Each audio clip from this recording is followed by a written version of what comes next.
Good afternoon. I call this May 23rd, 2022 meeting of the Parks and Recreation Commission regular meeting to order. Can you please confirm that this meeting has been posted in accordance with the Nevada open meeting law? Yes, it has. Thank you. Please rise and join me in the Pledge of Allegiance.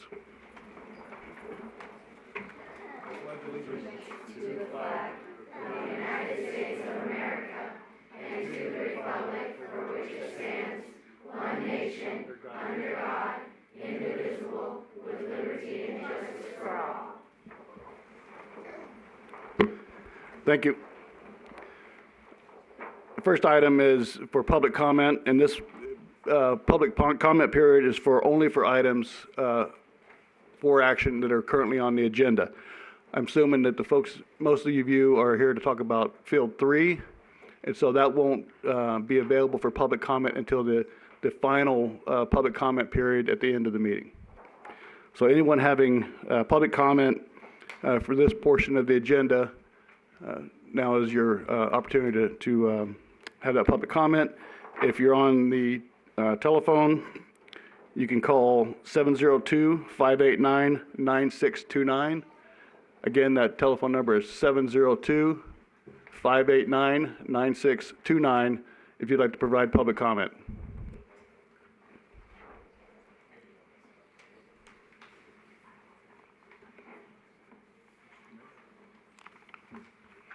Mr. Mayor. Mr. Chair, my name is Kieran McManus. I do believe that your agenda is written in such a way that item number 4 would allow for comment regarding the use of any fields. It is regarding a report as well as input regarding recreation activities.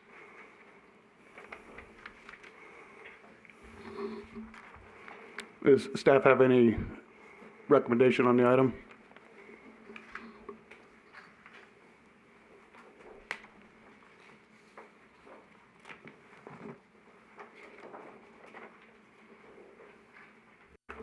I think excuse me, Mr. Chairman, I think the way it's written, it could possibly be used for public comment. Okay.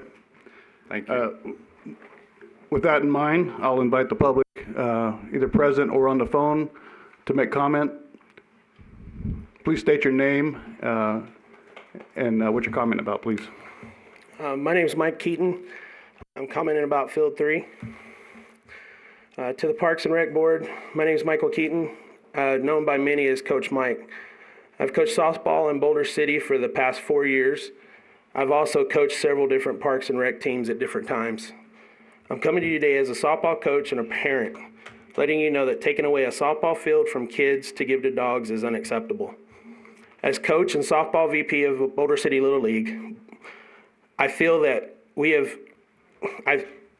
we should have been contacted or advised that this was on the table. It came to a shock to me and most of the community that this was voted on at the city council meeting.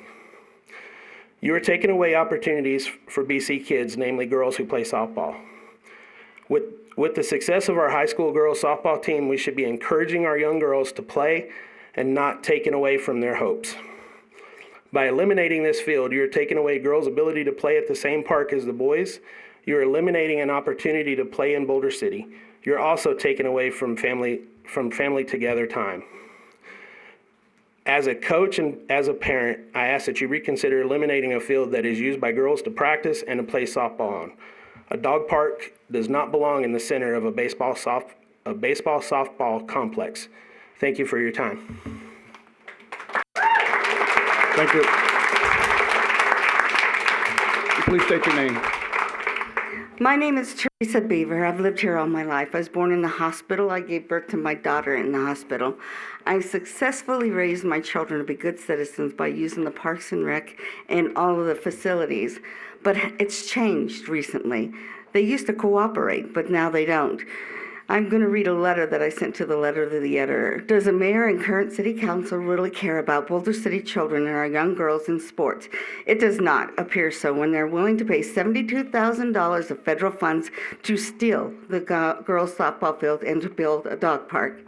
It was just announced that our city council and mayor has decided that the only way that our fair city to have a much-needed dog park is to steal it away from the only place the city allows Boulder City Little League girls to play and practice softball.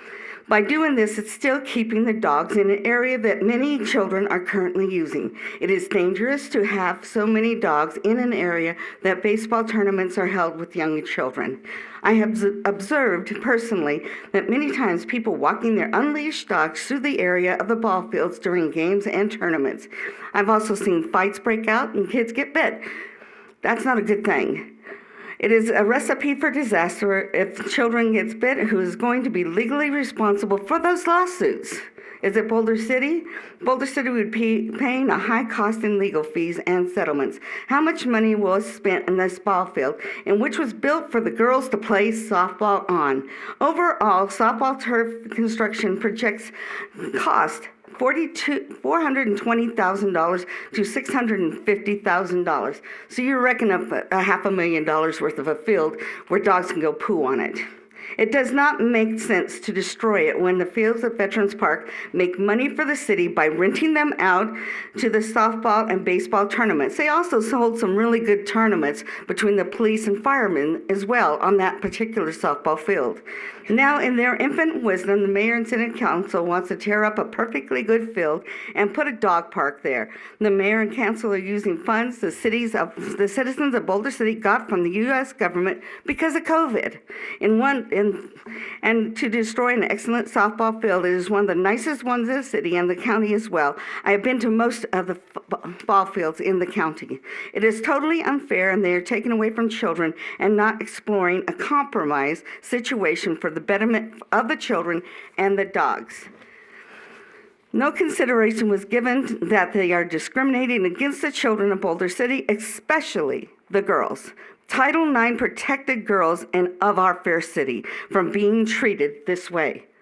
Title IX is federal civil rights law in which the United States was passed as part of the Education Amendments of 1972. It prohibits sex-based discrimination in any school or any education program that receives funding from the federal government.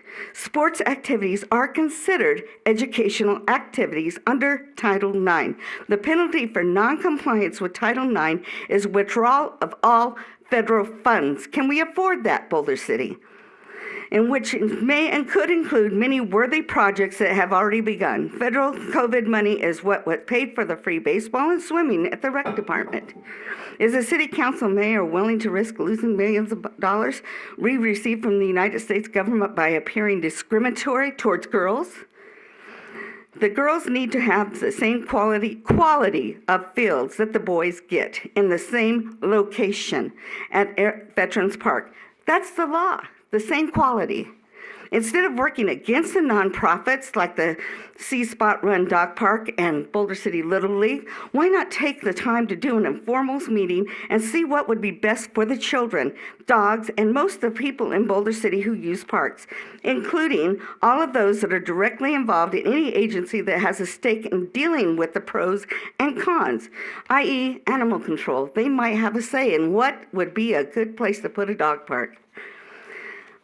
Simple suggestions of compromises would include the city could help fund the current dog park and work together with the nonprofit to build it up to a more enjoyable and be more enjoyable to the citizens. I bet they would not turn down $72,000 even though they're paying a lease payment. I'm sure their fundraising really was negatively affected by COVID.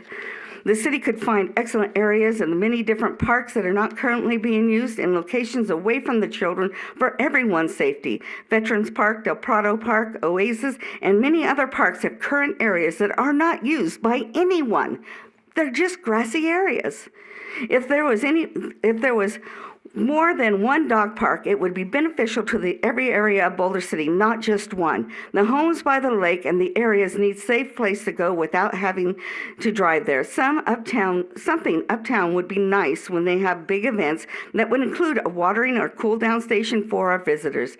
There are many good choices. Having different dog areas in different parks would also allow more adults to be available to observe the reports if nefarious activities such as vandalism and graffiti are occurring. Believe me, senior citizens will narc on those kids when they see them when they're walking their dogs. Most teenagers do not want dogs barking at them if they are messing up our parks. We need to work together to get a better area for the dogs and adults to use at the parks, but not at the expense of the girls and the Boulder City boys as well, because they don't need to have dogs put around the other baseball fields as well. There's other choices. Thank you. Thank you, Ms. Beaver. Ms. Callaway, do we have the clock working? It will be now. Okay. Just for anybody else that wants to speak, there is a 5-minute time limit. Not saying you were over. I don't know what it was, but we're getting close there. Next, and then state your name, please. Robin Curtis, and I'm not only a coach here in Boulder for the girls softball on numerous teams, but I've also coached in various Parks and Rec teams as well. And taking this park away from the girls is ridiculous. These girls have to have a place to play. They only have one field out of the boys having 3. Not only that is we don't have another option for fields. Unless Parks and Rec is going to hand up Hemingway to us as well so that we can practice, that's a field that's not hardly used except for adult softball. So it's not a danger to the girls to play there. Drunken adults play there on Sunday nights. So we need to keep this field and the girls have somewhere to play. It's valuable in the sense that we're going to have Henderson teams play here, Vegas teams. There's more money that comes into this town to where they're going to play at these fields and Boulder City is going to sit there and benefit because of the fees being tied to it. Thank you. Thank you.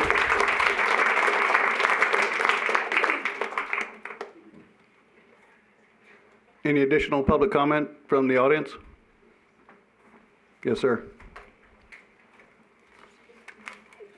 Please state your name. Good afternoon. My name is Sam Owens. I have lived in Boulder City for the last 11 years. I've been involved in Boulder City Little League for 10 of those years, and for the past 8 years, I've been on the board.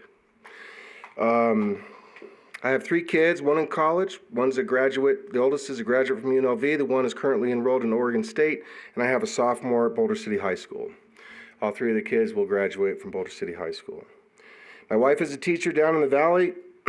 Currently, I coach the 14U girls softball team here in town, and I also coach the junior division baseball team for Little League.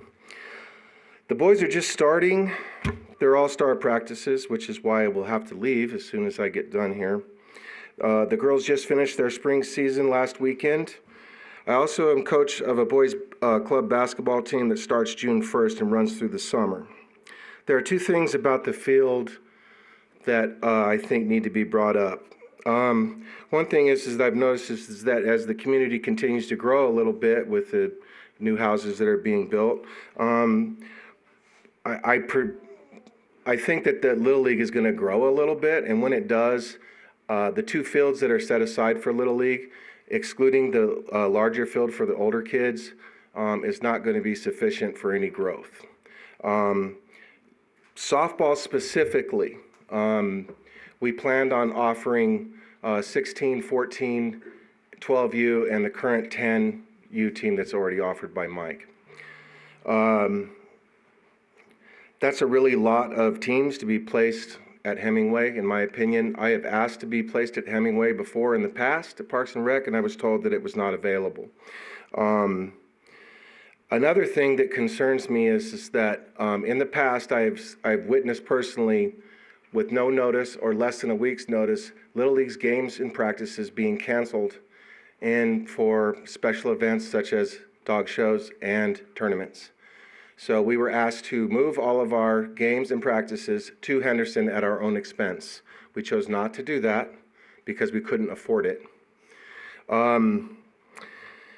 My problem with it is not that the city would not be willing to help find a facility for the girls to practice on. But based on past practices, I have a feeling that we would be left out in the cold at certain times of the year, spring being specifically the case. I don't really have an axe to grind. I really don't. My kids are out of Little League now. My daughters are in college or graduated. My son is in high school. He does not play Little League anymore. I'm simply here for the kids now. That's why I continue to coach. That's why I will continue to coach, whether we have to play in the desert or on Field 3 or wherever that may be. It is possible for us to join the league and move all of our operations to Henderson, which I have spoke to them about, but it's going to be at a tremendous cost and inconvenience to the local citizens. I've always felt that we should be able to, as a community, give all of our kids the opportunities that they have if they lived in Henderson. It's one of the reasons why I started club basketball. It's one of the reasons why, with the help of the former board members and some of the current ones, that we started offering softball, because we had a ton of girls that were interested in playing, but really didn't want to play baseball. They wanted to play girls softball. So that's how that all come to fruition. I would ask you kindly that in the future, maybe just a simple, hey, what do you think? Because we do have, since we're down there all the time, maybe you might have been surprised at the response that you received as far as the dog park goes. I know that Field 1 and 4 was under consideration for a permanent fence and making those areas as a dog park as well. In the past, I have offered that. I offered to fundraise to pay for the fence on Fields 1 and 4 to make the fences permanent, and therefore they are not able to be used for anything other than Little League dimensioned fields. In response to that, I was told that those fields needed to be kept so that they are able to play multiple things on them, even though that they are dimensionally just for Little League age groups, so that they could hold tournaments there. I'm not opposed to that. I love baseball. I love girls softball. Have no problem either way with it. I just wish that we would have been contacted and asked for some input. So therefore, maybe we could have came to a decision, and this would have all been avoided. Because I feel like several of the other people that you see behind me, we were not given the opportunity to help with the dog park situation. I'm a dog owner. I go to C Spot Run 7 days a week. There's a family member of my house at C Spot. Sorry? Thank you. Thanks a lot. Thank you.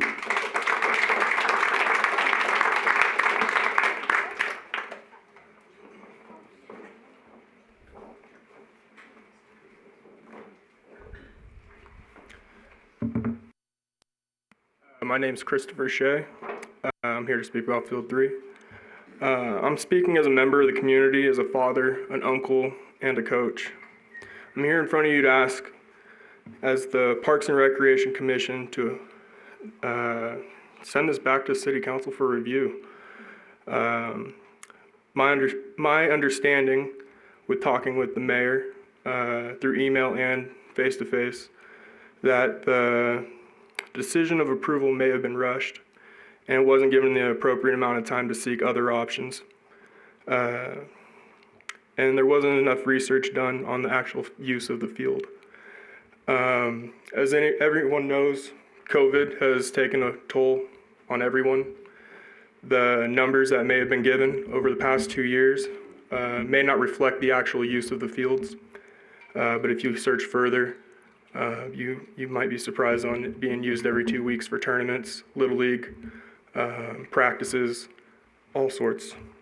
It also gets used by the rec department. My personal concern is that getting rid of Field 3, we're getting rid of 3 fields, a 60, a 70, and a 90-foot base, which all get used by boys and girls. Losing 3 different fields at Veterans Park will undoubtedly reduce the potential for growth in the sports of baseball and softball in this town. Both sports in Clark County are on the rise. And on the rise means field use in the valley is getting harder to come by. The concern that the citizens and you yourselves up here should be also concerned about is the revenue lost. The loss of tournaments is a real potential. we have 4 different groups that use the fields for tournaments. One, which has been vocal about not coming out here if we don't have 2 fields that are 90-foot bases at Veterans Park. The people and organizations also make money at that field. We have Little League and high school that both take care of the fields during tournaments.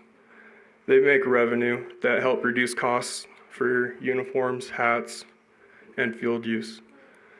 High school uses it to make money so they can pay for their practice uniforms and bus travel. So I'm just here again saying, please do what's in your power to get this back in front of City Council and let the opposition speak to them.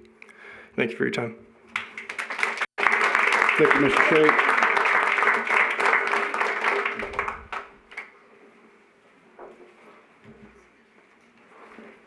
Emily Spragno, Boulder City Little League Vice President. So originally, Field 1 and 4, the back fence area was up for discussion, and somehow that went away. For us as Little League, it would be perfect. We wouldn't have to take down the fence every week. Chris Shea wouldn't have to call and remind me to take down the fence every week. I mean, it is a 100-pound fence that me and my 10-year-old take down on Sundays by ourselves. It would be a perfect opportunity to use that area that's never used in the first place.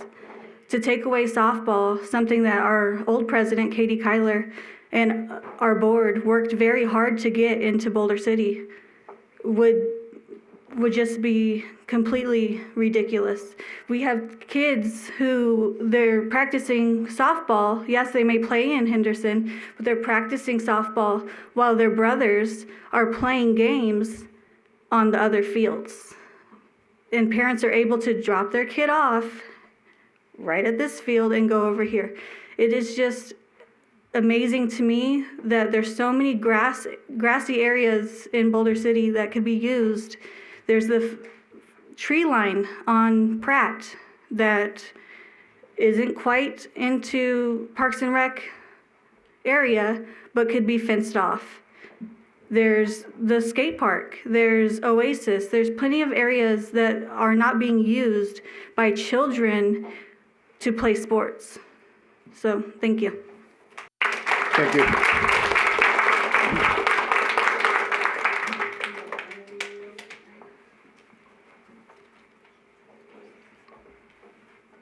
Anyone else from the audience? Once again, sure.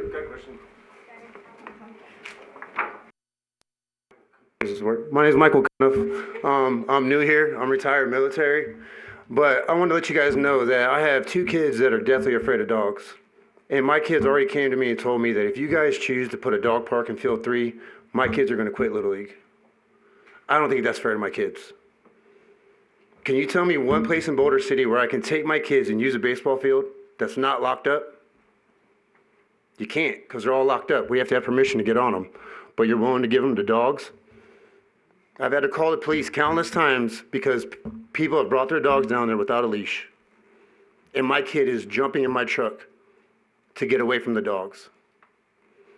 I don't know what's more important in Boulder City, dogs or children, but I'll tell you what, when I went to Iraq 5 times, the kids meant more than the dogs did. I appreciate your time. Thank you.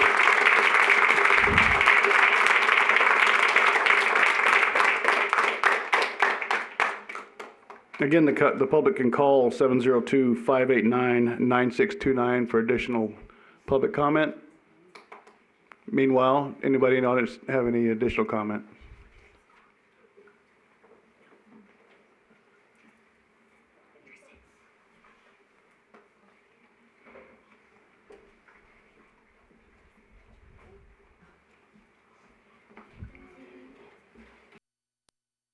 Hello, my Hello. name is Kenzie Keaton, and I just want to say that I play on Field 3, and I would not like the Field 3 to be turned into a dog park because, like, the last guy said that his kids are afraid of dogs, and a lot of people are afraid of dogs.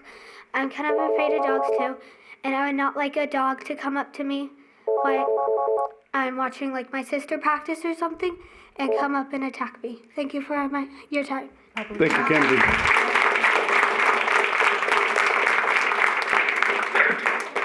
Public comment, please state your name for the record. James Reesher. Can you repeat that, please? James Reesher. Thank you. Go ahead. I was just calling about the field being turned into a dog park and just letting you know that I don't think that's a good idea for our city. It's nice having that for the girls so that they have something to do and keep out of trouble and have things for these kids. And I don't think it's a good idea to turn it into a dog park. And that's it. Thank you. Thank you.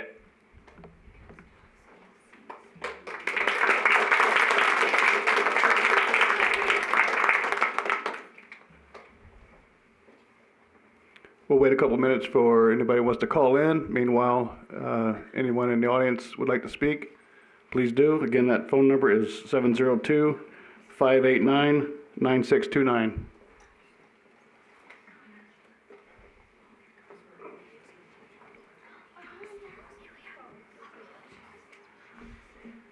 Hi, my name is Amelia Smith, and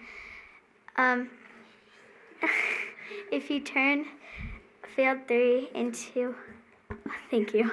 If you turn Field 3 into a dog park, I wouldn't be able to play softball anymore because all the practices would be moved to Henderson.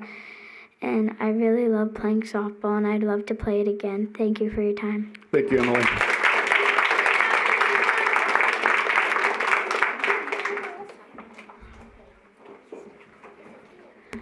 Hi, I'm Jacoby Reesher, and I believe that we shouldn't turn Field 3 into a dog park because I know plenty of people who are scared of dogs, and my sister is thinking about playing softball, and that's the only field they have to play. And that's all I have to say. Thank you, Jacoby.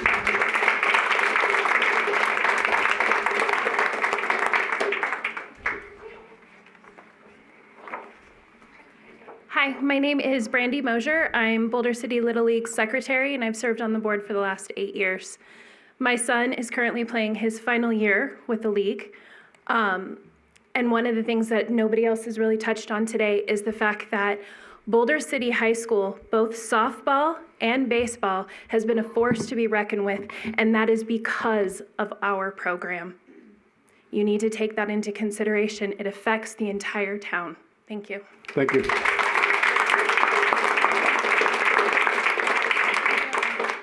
I am Justin Whitwer. I would like my sister to have the chance to play softball. Thank you. Thank you, Justin.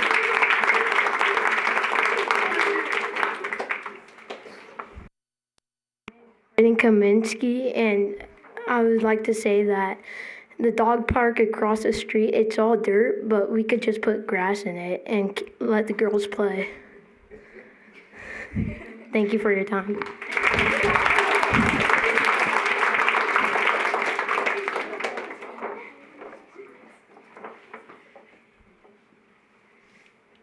Anyone else?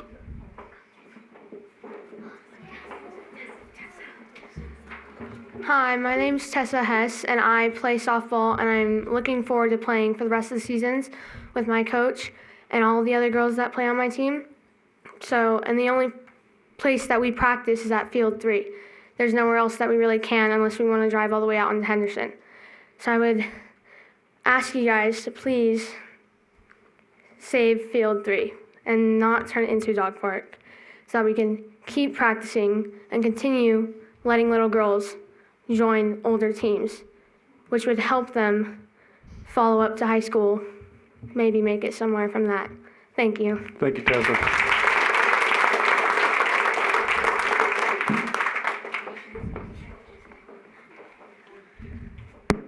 My bestie plays softball, and I love watching her, and we already have a dog park. Why do we need a new one? Thank you for your time.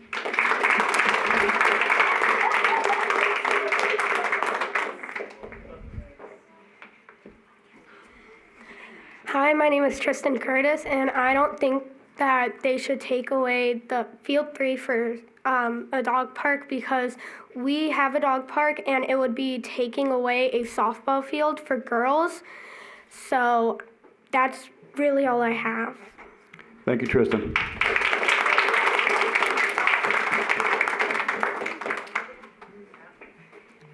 My name's Heather McCleary. I lived in Boulder City 14 years. I played softball at a young age like all these girls and through high school. And I don't know how it works, but I think the more people that come up and tell you we're opposed, maybe that helps. So add my name to the list. Thank you. Thank you, Heather.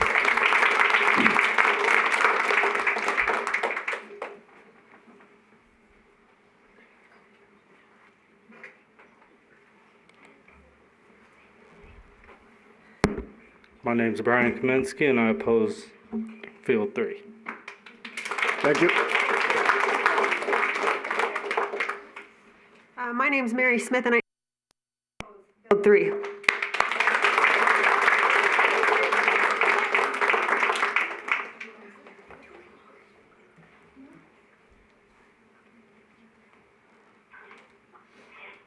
Anyone else? Yes, we have one. Bailey Kaminsky, and I know that a lot of girls on my team would be sad if they had nowhere to play. Thank you.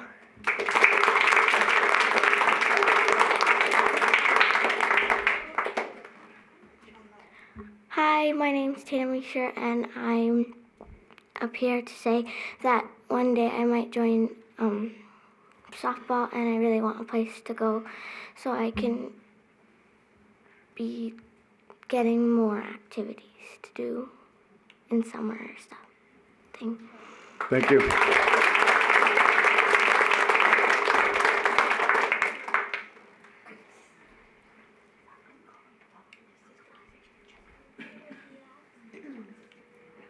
Okay, anyone else?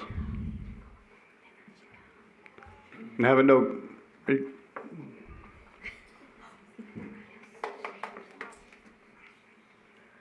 Hi, my name's Riley Elder, and I play on Field 3, and I love playing softball, and if this field is taken away, then I would have nowhere else to play. Thank you. Thank you.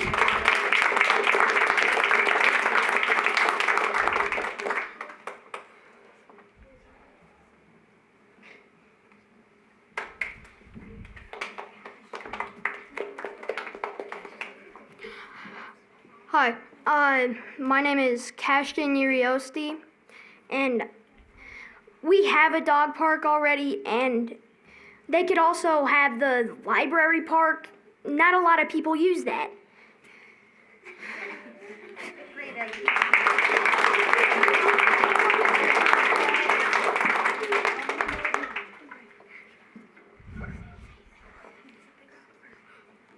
Okay, we appreciate all the comments and appreciate all of you taking the time to come out here and voice your opinions. It's much appreciated. We'll now close public comment. And on an first agenda item, Commission, I want to amend the agenda briefly by moving item 4C to item number 1, so Kelly Lair can get on to her regular scheduled duties.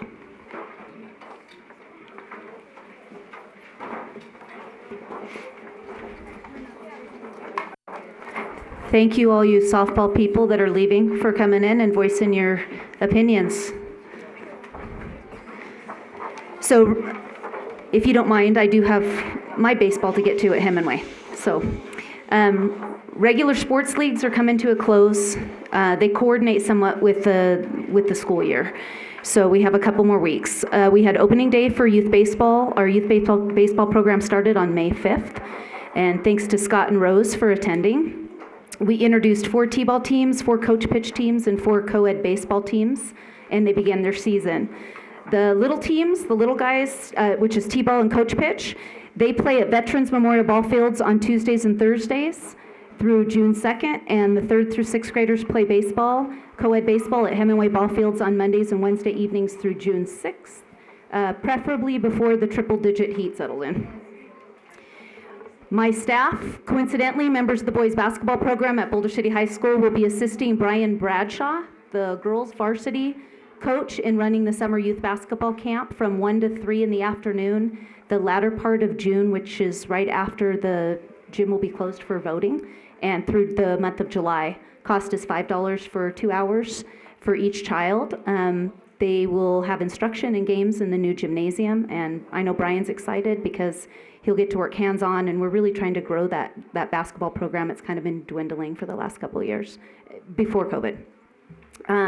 Challenger soccer camps are coming to Veterans Memorial Pratt Field at the end of June. They offer a Fun Field Week of Soccer for children's ages 3 to 14. I just looked at the flyer and he changed it to 2 to 14. So they're going to have their hands full. Registration takes place online for them.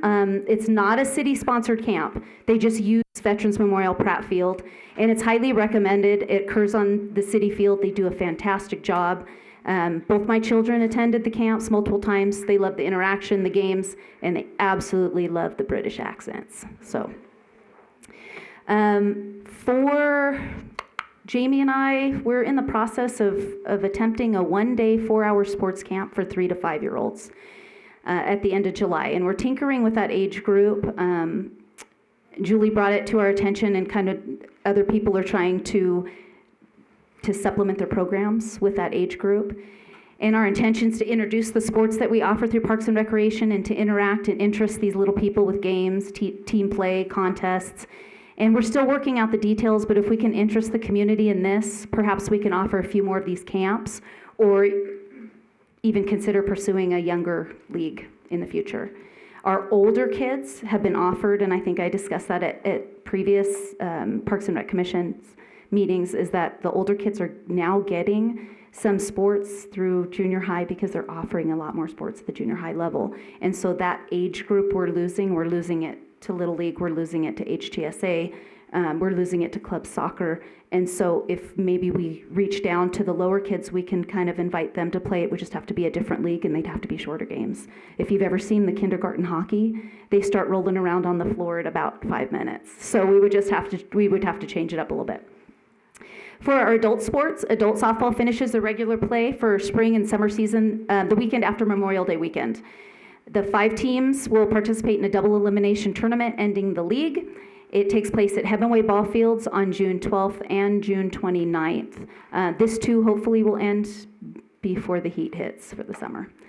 Men's adult summer basketball will begin in July and run through August. They play on Tuesdays and Thursdays in the new gymnasium, so it'll start the Tuesday immediately following the 4th of July.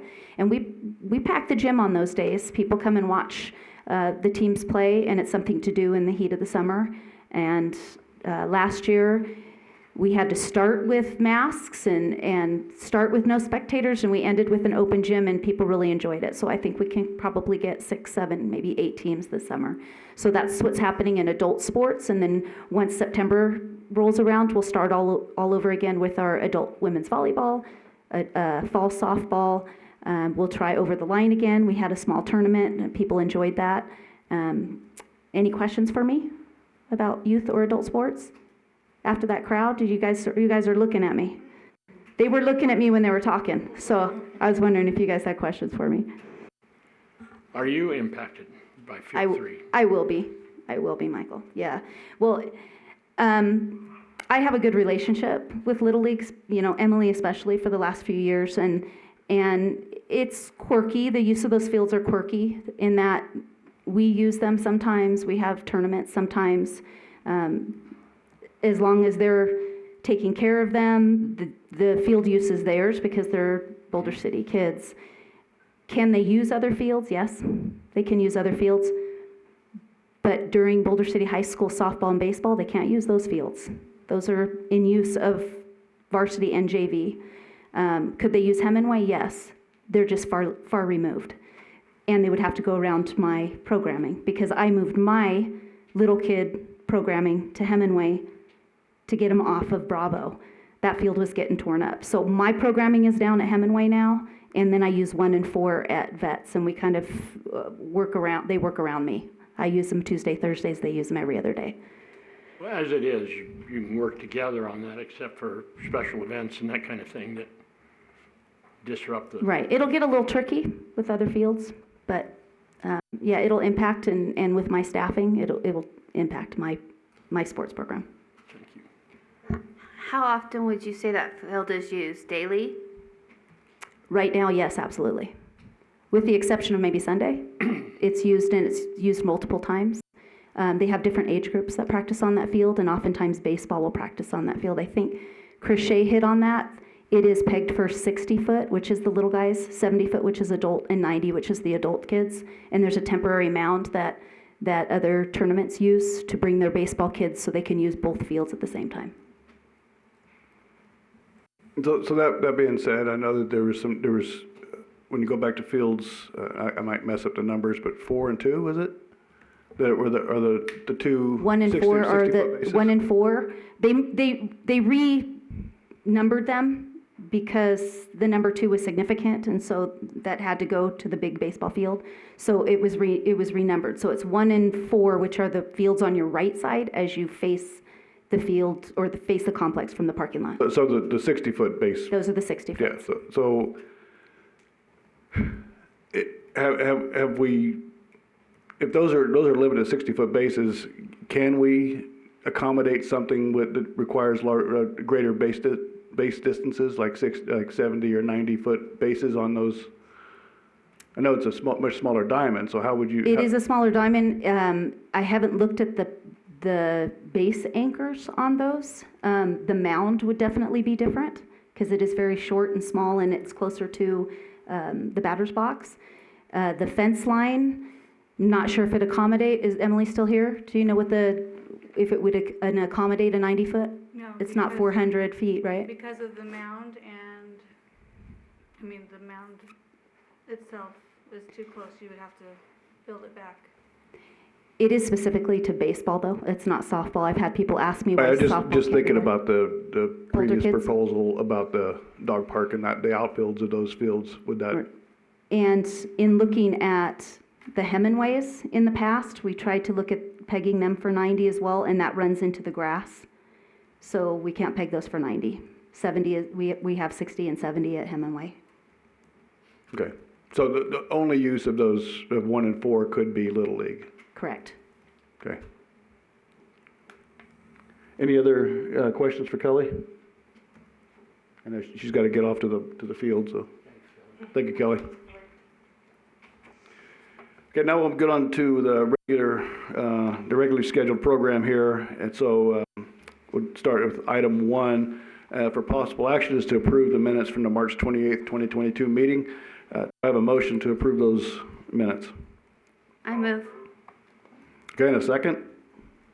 I second. All in favor? Aye. Any opposed? And that motion carries. Next item will be item number 2 for possible action will be items pertaining to the proposed elite RV development and operational impacts to the Boulder Creek Golf Course. Item A is a presentation from Elite RV. Mr. Chairman, we have Gary Baldwin. He's the CEO for Elite Resorts, and also Frank Manzullo, the top dollar entertainment person. I'll turn it over to Gary. Thank you. Thank you for this opportunity, Mr. Chairman and council members. Just pull it up. Sorry about that. Thank you. Mr. Chairman and council members, I'm Gary Baldwin. As Mr. Hall stated, I'm the CEO and founder for Resort RV here in Boulder City, and the proposal that we have. We've worked pretty diligently on this proposal, and I believe I've touched base with many of you, as far as from the city manager to the mayor to the council members to Roger, and including the staff and management there at the Boulder Creek Golf Course. We have had a great deal of information passed back to us, and what we've had is many, many modifications because we really did truly listen to the citizenry of Boulder City, as well as the Parks and Rec and the management here within the city. I do know that a short period of time ago, I received some very pertinent questions by Mr. Hall. We responded to those in writing, and I don't know if they're, Roger, Mr. Hall, are they part of the record, or should we go over those questions? I'm not too sure. Well, I believe after the presentation, the commissioners might have some questions for you. Okay. And you can address those after the presentation. Okay, good. So I'm assuming you have the, I was going to say I brought my team with me, but probably not really appropriate.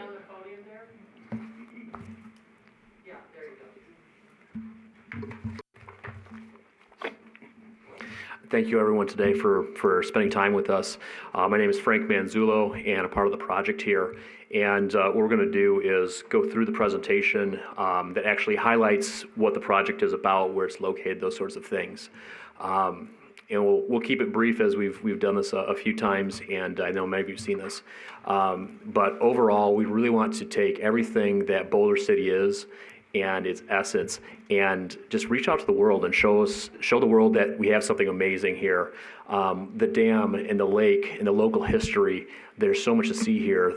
All the outdoor activities, 300 miles of bike trails at our back door. It's a really neat area, and we want to show the world. We also want to play by the rules, so work with the city in a partnership. So what's on the table right now is a land lease with the city of approximately 74 acres that's in and around the Boulder Creek Golf Club area. We obviously want to help the local businesses, help folks here. We don't want to compete with any local businesses. We're here to offer a place for somebody to stay and really enjoy themselves while they come and enjoy everything else that the Boulder City has to offer, including the golf courses.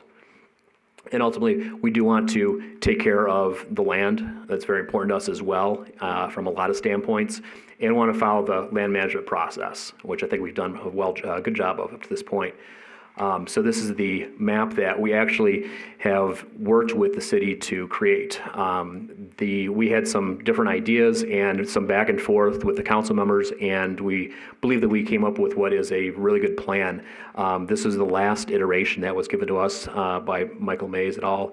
And the the resort would sit partially inside the golf course and partially on the west edge of the golf course. And here's a little better view. I know one of the questions was, our concerns was that sprawl. How far west would we sprawl? And we're happy to say that the current iteration of this design, we had to sprawl about a total of 350 feet to the west. So we were able to keep that down, not extend the footprint out into the desert very far. As you can see here, this is laid out for 293 pads. That would be a combination of 233 RV pads and 60 park model cabin type of, if you will, an elite hotel type of scenario, but with their own units separated. The resort itself is, if you take a concept of a higher end spa resort type of scenario and put it into an RV setting, that's what we're talking about. So these are Class A rigs that are $100,000 up to $2 million. It's a higher end product. The product that we're selling here across the country, an RV park space would rent out for about $42 a night. We're well above double that number. And our data shows that we can definitely attract these folks. People love the fact that it's so close to Las Vegas, but it's not Las Vegas, just like I love coming here and coming over the pass and just giving that exhale moment. We want to give that exhale moment to folks. Again, the clubhouse, the amenities, something that's a little nicer. We don't call it an RV park. We definitely call it an RV resort because it has a resort experience and feel to it. Something like this is a chance for us to do an RV pad plus a build out, and this is a rendering where you could actually see how we're actually really encompassing the surroundings. No grass, natural plants, native and similar native plants that we would use. In this case, this is a build out, a small outdoor kitchen so that people can come spend time with their friends and family. And these are the park model cabins. So these are something that could be mobile, dropped on. but it's a place for people to come and stay. So we can add a little to the hotel room stock in town, so that when we have somebody that wants to come and play at the golf course and they call up and say, hey, I have a couple of foursomes coming up from Scottsdale, where can we stay? Well, now we have a great answer. It's right there, and it's beautiful. Again, interior, just something that's very nice, very homey, a place to get away from it all. We just love the area, love the vistas, love the sunset, love the mountains there. And again, something that has infinity pool, those types of amenities, not your typical RV park by a long shot. Specifically for Boulder City and the resort policies, these are very important for us from a we want to play by the rules here, and we want to be sensitive to anything that's happened in the past year. And we also have our rules as a business that we have to adhere to just as best practices. And fortunately, those two line up very, very closely. I know that there's been some issues. Some of the rules that we have here, a minimum RV size and a maximum RV age, so that you're not pulling up to a 40-year-old rig that's belching smoke and making a lot of noise, those types of things. Maximum length of stay. That behooves us as the operators, because our numbers tell us that the shorter someone stays, the more money they spend with us. So it's in our best interest to have shorter stays. I know there's been some issues there, but no long-term stays, no permanent stays. And again, since this is a lease with the city, we don't have the option to sell these as condo lots and create that scenario. Caring for the community, some of the things that we just wanted to reach out and really be good citizens here. One of the things that's on the table right now is a tourism welcoming booking center. This would be manned by the Chamber of Commerce, sit on the property, but it would give people a place to actually come and actually book some activities. So if you go to the Chamber of Commerce and you see all the pamphlets that are laid out there, we wanted to actually take that and move that and actually bring that into an online scenario as well, so that when people come to the website to book their stay, they can book some of those other activities too, and we can start being really a virtual concierge to get people more ingrained with all the activities in town. Water usage, obviously the topic of the day, it seems constantly. We actually looked at, our architects took a look at the numbers at our proposal right now to come back with some numbers as to what our water usage is. Right now, it comes down to just under 11 million gallons a year. And 11 million gallons sounds like a lot of water if I'm filling my tub. But 2019, Boulder City used just under 3 billion gallons of water. So our additional water usage is less than a 0.5% increase of what's currently being used. Additionally, if we were to take that land and do something with it, develop it in any other way to build either single-family homes or hotel rooms, it's important to note that we're about half the water usage on a daily basis is what's used in Boulder City at an average home today. And that would be if we were at 100%. A good RV resort will operate between about 60 to 70% occupancy, which would bring that number down even further. Similarly, we're also very sensitive about electricity and are aware of the allotments that are there. Anything that we do would be at our expense. Whatever we tied in the grid would be at our expense. Additionally, we are exploring quite actively the possibility of running on either partially or totally on solar. So that's something that we, with all the solar panels around there, definitely seem like the natural play. Consumption, again, is similar to water. It's about half the consumption that your typical home would use in the same area. We also wanted to preserve the views, the vistas there. We're built on a side of a hill, and it's beautiful. It's amazing. The vistas from the golf club are just awesome, and we want to preserve that and take advantage of that. And so we wanted to look at what we would actually see from the highway driving in. And fortunately, we found that we were on top really of a turtle's hump. So when you're on I-11 looking up, you're going to look right over the property. You'll be able to see the mountains in the background there. But also when you're driving on I-93, as you drive by, since the land naturally slopes down, you'd be able to see the mountains in that direction as well, because we actually sink right down. You look right over the resort. And we also take advantage of the fact that there's a 2-story building restriction in Boulder City, so that we don't have any obstructions from a height standpoint. And finally, the vets right across the street. One thing that we were looking to do is just to reach out to them, and they have a program called Send a Smile to the Vets. And that's a program where the Southern Nevada veterans homes have screens like these in them, and we can actually have an app in-house and have a photo booth where people can hold up a sign and say, "We love you." and just send a message to the vets that are right there. In addition to giving the folks that live there, when their families come to town, now they have a place to stay that's right in the neighborhood, right there, whether they have an RV or not. So the parcels of land that we're looking at, you can see here, and that's the overlay as to what we're looking at. Again, we're threading the needle here a bit. We have talked to and gotten input from different departments, including the airport, including utilities, primarily to help us determine these lot lines. Fortunately, the city owns the entirety of this land here. A couple things here, just the economic impact, and specifically I want to hit on parks and recreation, which we'll do in just a moment. Short-term jobs, long-term jobs. This is bringing 34 full-time jobs at an average of $29 per hour. And we really want to draw from the citizens in town so that when it's a concierge hotel type of business, I want to draw from those experiences, and I want to have people there that have BC on their mind. I want people to be there that can really kind of cheerlead. Hey, what's going on tonight? Oh man, you got to go to such and such place. They're having live music tonight. Or where can I get the best craft beer in town? Or where's the best pizza? I want people there working from BC because I want them to point people to BC and grow. And it only helps all of us. Also, I wanted to talk, get the right button, on the Boulder Creek Golf Club specifically. A beautiful piece of land that was built at an expense. And now we believe that this project gives it an unbelievable opportunity for upside with no downside. Very, very little downside, if any. We want to leverage what's already there to help stabilize, grow the profits of the golf course. That should be a profit for the center for the city, and we can improve that by helping, because when we have more golfers there, we have the opportunity to increase greens fees, sell merchandise, F&B. Now we have some place for people to stay. We have the beautiful tents there and the beautiful vista. We can sell weddings there.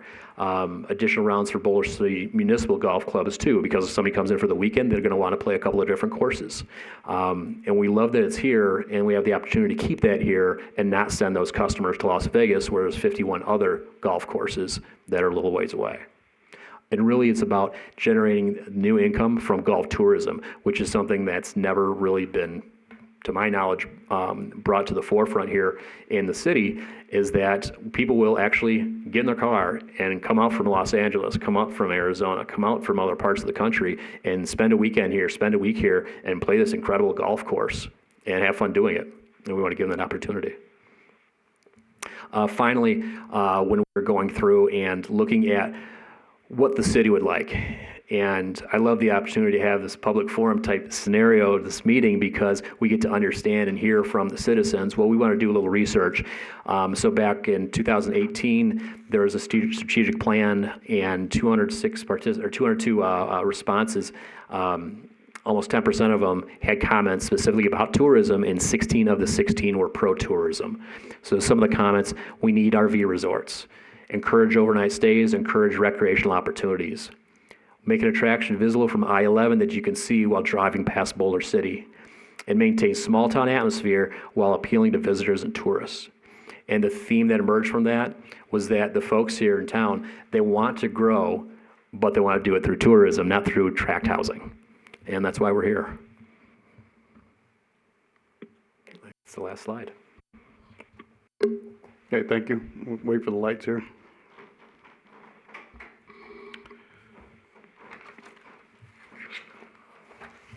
So,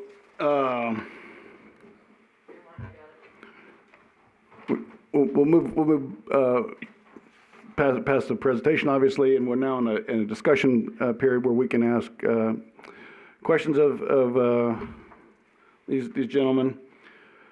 And I'll start off. I guess I have a number of questions, and hopefully we'll make our way through them. I'm sure some of the other commission members also do have some questions. I guess first of all, you mentioned the Chamber of Commerce, and is it moving? Have you discussed that with them, that they're going to move their? We discussed them staffing that, and we've had a very favorable response, to say the least. Just make sure that had been discussed. Absolutely. I guess my biggest concern, and I think probably a lot of the Boulder City residents' biggest concern, is going to be water use.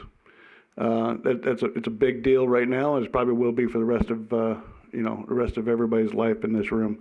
And so, while 11 million gallons is a small amount compared to our usage, is still, using water that we may be limited in the future. We just don't know, So I mean, to me, is a big concern, is the water. But more about how it affects the operation of the golf course. I have questions about how what makes this community a golf community? Is it the access to the golf course, the proximity of it? And if it's the access, how are these guests accessing the golf course facilities? I'm not sure how they would get from point A to point B. Sure. That could be done a number of ways. One, you can simply drive from point A to point B. Two, we can have a limo type service where we have our own golf carts and then pick people up and deliver them to the golf course. I know one of the questions that we had was about the intended use of golf carts, where we have our golf carts on this golf course and those sorts of things. Those are managerial items that we can discuss, but there's nothing there's no deal breaker. These are items that we can manage. Because you probably know that there is no allowance in Boulder City ordinance for golf carts and neighborhood electric vehicles necessarily on our streets. Correct. We would be able to tie into, if I can, thank you.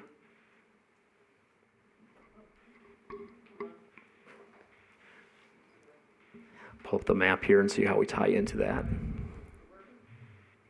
Yes, thank you.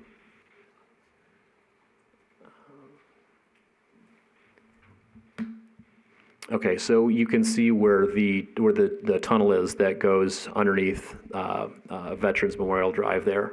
We would be able to tie into that, I believe, and use that for traffic to get in and out.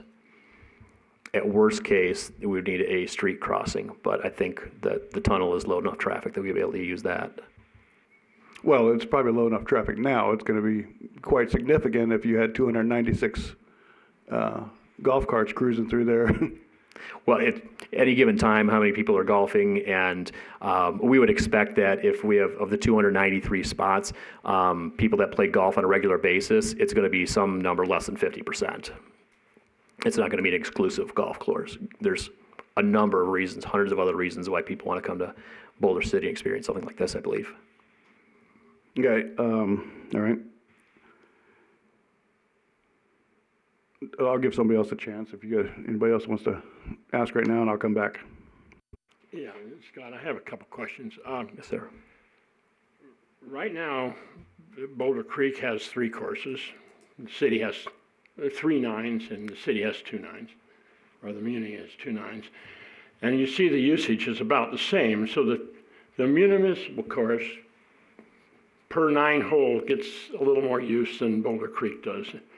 And it's really because from the last 40 rounds of golf I've played with people not in Boulder City, they come from all over the place, Mesquite, North Las Vegas, Vegas, Henderson. They play the Muni course here because it's reasonable, it's well maintained, and it's easy to get on. I can see if you have 50% of your residents playing golf that I would think 2/3 will go to the Muni course and the other third will go to Boulder Creek, just based on what I see around town.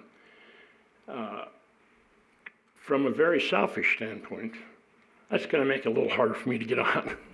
I don't know, we live in a Mayberry environment here that's pretty easy to live in, and I'm sure that's why people like to come here. And most of the tourists that come here come for the day and go home at night. This would be a different situation, and if you're wildly successful, it'd be like having another 250 families move to this area that may be more focused on golf than the regular family that moves into this town. So I don't know if the golf courses, I guess they can accommodate that kind of pressure. But I look at, am I gonna have to call 7 days in advance for tee time?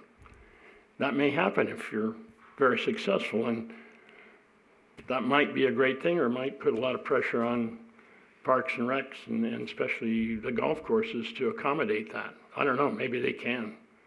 It just seems like it's gonna be a different set of a different situation if when you get fully built out, it's successful. I also look at the city, whether you're actually using the water or using the power or using the sewer, having to provide for a full build out. They're gonna have to accommodate the electrical system to handle however megawatts you take, the water system and the sewer system, and yet I don't know how that revenues, if you're just on a lease, maybe the park will be metered itself, or I have questions on how that would all work out. And certainly, if you're leasing it, you're not paying taxes on it, are you?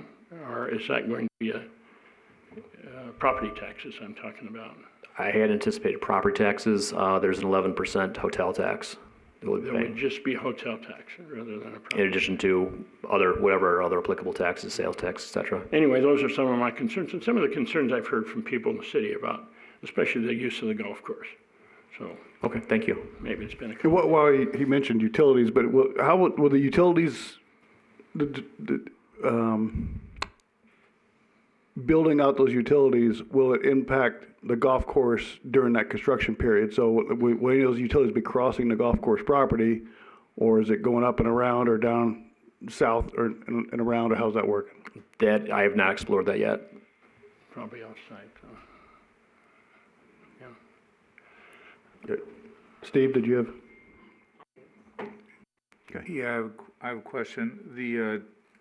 I look at 2 or maybe upwards of 230 RVs in there, and I look at the setbacks to the course, especially in the 21-acre area. Mm-hmm. It just looks like it's really big, really packed in. And when I go out there golfing, it's nice, it's tranquil, and of course sometimes you get people yelling, but if you add all of the extra infrastructure and all of the people and everything, I'm not so sure that the El Dorado course is going to be as nice as it is right now. It just seems to be a lot for, and you're surrounded by basically it's 4 holes out of the entire 27. And you look at the 21-acre, way you've got it rendered, you are right up to the fairways. Yeah, and that is a preliminary drawing that has not been master planned and architected out. The other thing is you're right now everything gets checked in and out through the clubhouse, and then you get through the tunnels. And here you're going to have people come in direct from the RV area into the golf course. So they're not really controlled access in and out. You can come right in and you can land on what I think is the 4th hole. If you want, you just go right out there. You're driving right from there. So you might get you might get more traffic or volume out in that area that's not controlled. Okay, and I understand, and that's, I appreciate that. And those are concerns that we have as well, monitoring all of that. Mm-hmm. Again, until we have a resort engineer and architect go through to master plan this, we don't have every answer right now. We're just not at that stage. Well, I understand that a lot of times the rendering ends up really looking like your final drawings.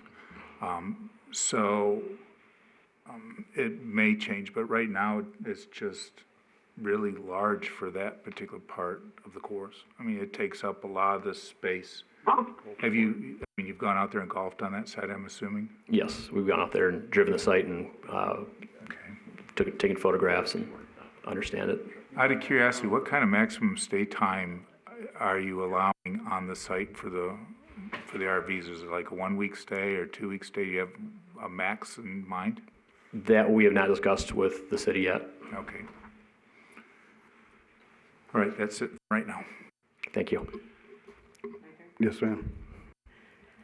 Thank you for the presentation, for the beautiful pictures. And I'm wondering about, this is like glamour camping, I guess it is? Glam camping? Glamping? Glamping. A bit, it's a little different, yes. And I don't know what the popularity of that industry is with your business. Are you finding more people seeking this kind of glamour camping? We believe that there is an appetite for this. The growth in the RV industry has been unbelievable. The growth in these types of scenarios as alternative hotels post-COVID has been unbelievable because it just naturally feels a lot safer if I'm in the middle of a beautiful open area and I have my own small building versus I'm on the strip with a 3,000 person hotel room and my neighbors like this on all sides of me. And the response has been unbelievable with these types of properties. The pictures are gorgeous. And then what about, I know you mentioned about in the write-up about the airport line that it's going to go right over the facility, kind of the areas for that. Yeah. And what does the airport say about that, or is that going to drive the customers away? There's a portion of that the airport authority cut out as airport boundary. That originally, if you look at that area, it's actually about 32 acres in the center of those 4 holes, and it was cut back to 21 to allow for that. And let's see. I'm not a golfer, so I can't make too much. I play a lot of other sports, but don't do golfing. So I don't know how it would impact. Chris, we're worried about how it will impact the Boulder Creek Golf Course, and but if there's any kind of assurances or whatever to protect our Boulder Creek Golf Course. Well, absolutely. In general, I mean, we're here to be partners with the city because it is a lease. We're not purchasing the land. I think we're all on the same team, and we want the same thing. Ultimately, Boulder City is an amazing place. I want to share it with the world. There's all the questions that we went through and provide responses for the director of parks they're all issues that we can sit down and very amenably discuss and find solutions to. There wasn't anything that shocked us or said that we can't do from a managerial standpoint, software monitoring, security, things like that. Do you feel that this would be basically walled or fenced in and secured entry? We have not discussed that. We have not had a security team look at it from that standpoint yet. You stated that you felt like less than 50% would be golfing. What amount do you anticipate is going to be hiking, biking, those other things that are used so often here in town? I don't know. This is it's blue sky. It's a frontier. We just know that there's so much that the city has to offer that we'd like to take advantage of that. We currently have 42 million visitors a year come to Las Vegas, and we have 8 million visitors a year that go to the lake and the dam. And we know that there's a market there that we could share the city with some of these folks. As far as what activities, it's wide open. It was amazing to us when we actually got into it and started digging through. We'd have slide after slide after slide of all the amazing outdoor, especially activities that are here, in addition to the historical situations that we have in the city. Carla, our intent is to make that kind of a business hub. We don't have the intent to begin in the restaurant business or to pizza or anything like that. So what we're hoping for is that the resort is an economic hub, which practically every business in Boulder City will benefit from the tourist dollars. So I mean, once again, I feel like the resort leans on Boulder City, and Boulder City leans on us a little bit as that concerned. So, but once again, as Frank has indicated, we're team players. I think we've listened in a very sensitive way. And as people can attest, this is probably Vision 5.0. So we've taken all the considerations of the water, electricity, noise, sound, all those types of things, and the view shed, et cetera, et cetera. So it's been, and it has been wonderful working for all the administrators and the city staff. Mr. Chairman? Yes. We have Joe Stubitz in the audience, and he is our utility director for the city of Boulder City. And Joe, would you like to comment on the impact of our water, sewer, electric, please? Sure, I appreciate the opportunity. So we had a sewer model done with GCW, so they've done our sewer model for the city. So we had them run this scenario where they added the 293 units. And so for the sewer model, based on the model, the additional demand from the proposed RV resort park will not have an effect on the operating conditions within the sewer distribution system. The flows did not significantly increase the capacity and velocity constraints of the system during average or peak dry weather flow conditions. So GCW does not recommend any sewer distribution system upgrades at this time. And the model should be reevaluated if flows were to increase significantly. So the bottom line is, for utility point of view, this is not a significant increase. So all the usage would be covered under the rates, the current rates under resolution. And, you mentioned water, and so we are under, drought restrictions. So SNWA is releasing new guidelines for water usage as part of their plan to get to 86 gallons per capita for the valley. So we use a little bit more per capita, but if you look at apples to apples, we can kind of talk about that. But as far as utilities go, water, electric, sewer is all available and there at Veterans Memorial Park for this project to move forward. How do you, or have you thought about it, or how would you envision tying those in, or the closest place, or how would you tie in electricity, how would you tie in water, how would you tie in sewer? Right. And I guess my big question is, would that affect, would that construction go across the golf course, or would it go around the golf course? As far as where the construction would occur, that I'm not too certain of, but the utility connections would be at the Veterans kind of the Veterans intersection right there, where it kind of loops by that light. So you have electric running down the street, UGMs. You have water, domestic, potable and raw running down there, and then the sewer line kind of comes down and it goes pretty much down 9 of El Dorado. So the sewer connection would be there at the street as well. Oh, so you're talking about on Betts and Adams, that intersection of Betts and Adams? Correct. Yeah. Good. I just have a couple of questions. One is, wouldn't you have to provide, say, power or power contract to accommodate the full build-out, whether it's 50% full or 5% full or 100% full? But you'd have to have a purchase agreement for that amount of power, whether it's megawatt or 2 megawatts or whatever it is, won't you? I mean, so without that, it would fall under the general purpose, probably over 300,000 kilowatt hours, and it would fall under that rate. But I mean, as it is right now, wouldn't you have to purchase or make a purchase agreement for more energy than without this park? No, we wouldn't need a. So we have. So we get our power from several sources. We have Hoover Dam, the Salt Lake contractors. That's Glen Canyon, and then we have the town site solar. So that's 5 megawatts for most of the year, except for March and April, and off peak in November. And then the rest of the power has gone out into the market and purchased by Silver State. But this would be power you'd purchase out in the open market?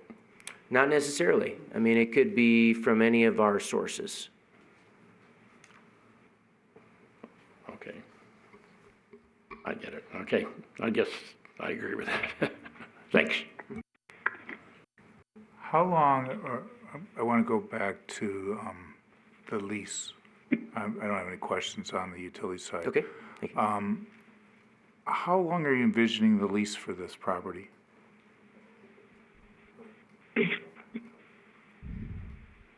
So the question was the term of the lease? Yeah, are you looking like 10 years, 20 years, 30 years, 50 years? The length of the contract that we discussed previously was 30 plus 30 plus 30.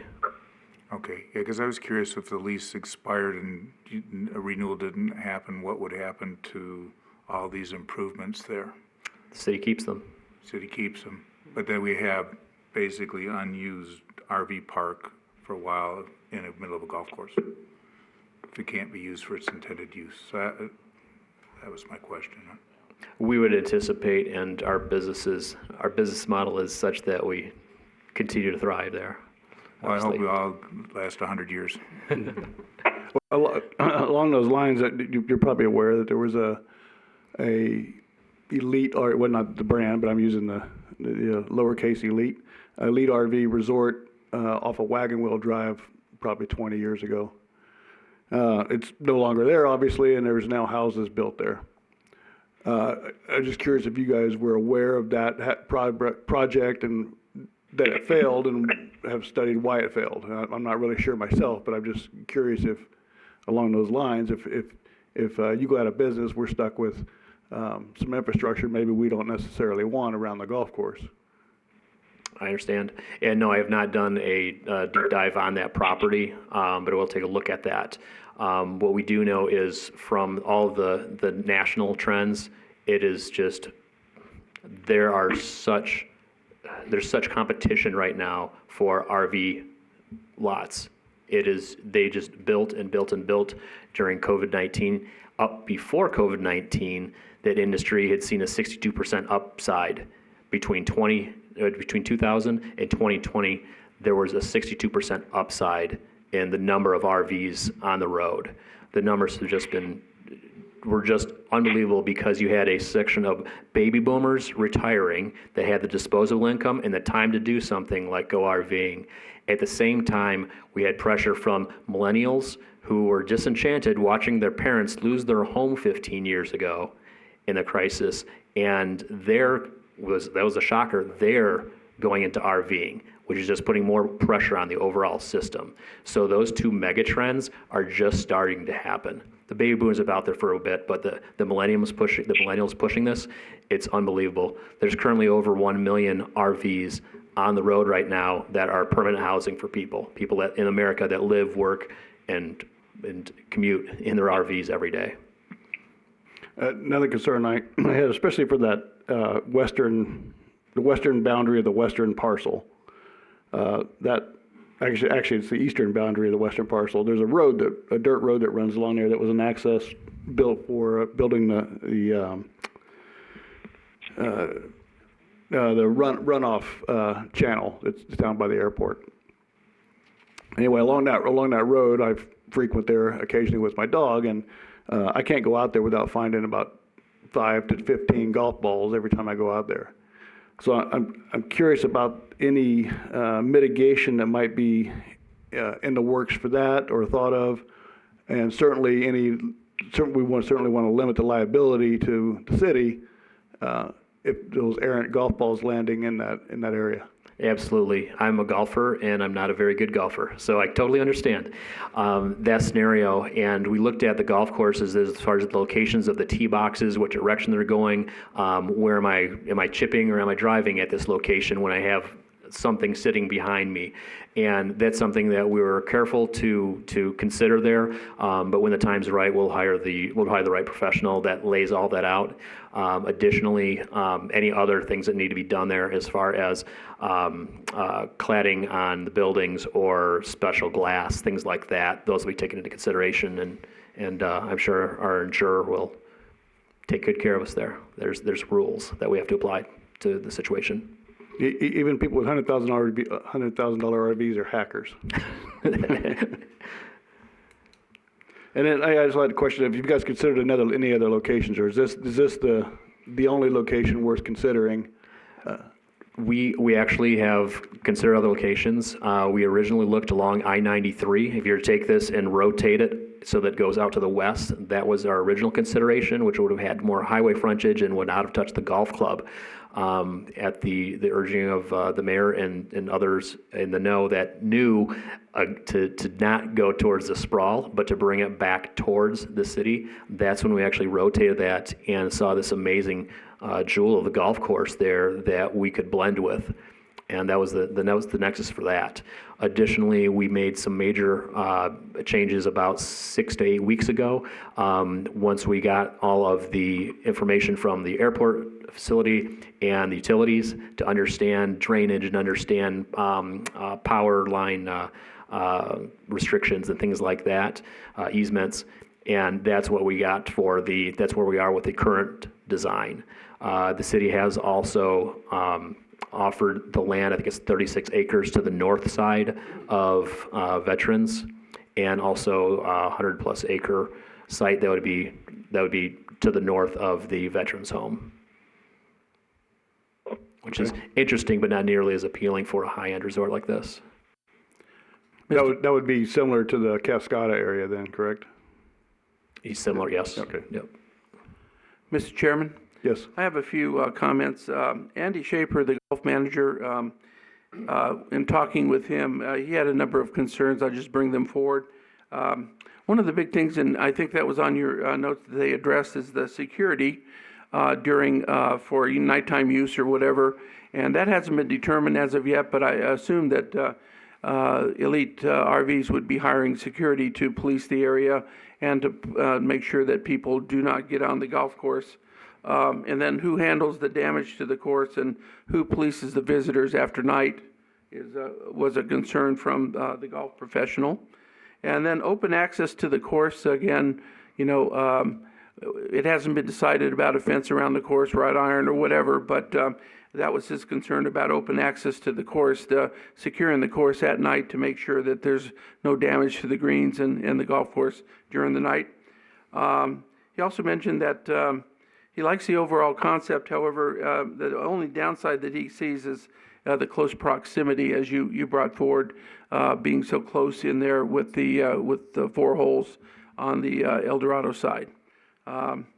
And then, of course, the possibility of loss of tranquility on the golf course, being so close to the 4 holes. So I wanted to bring these forward. Andy couldn't be here today, but I wanted to bring those forward to you.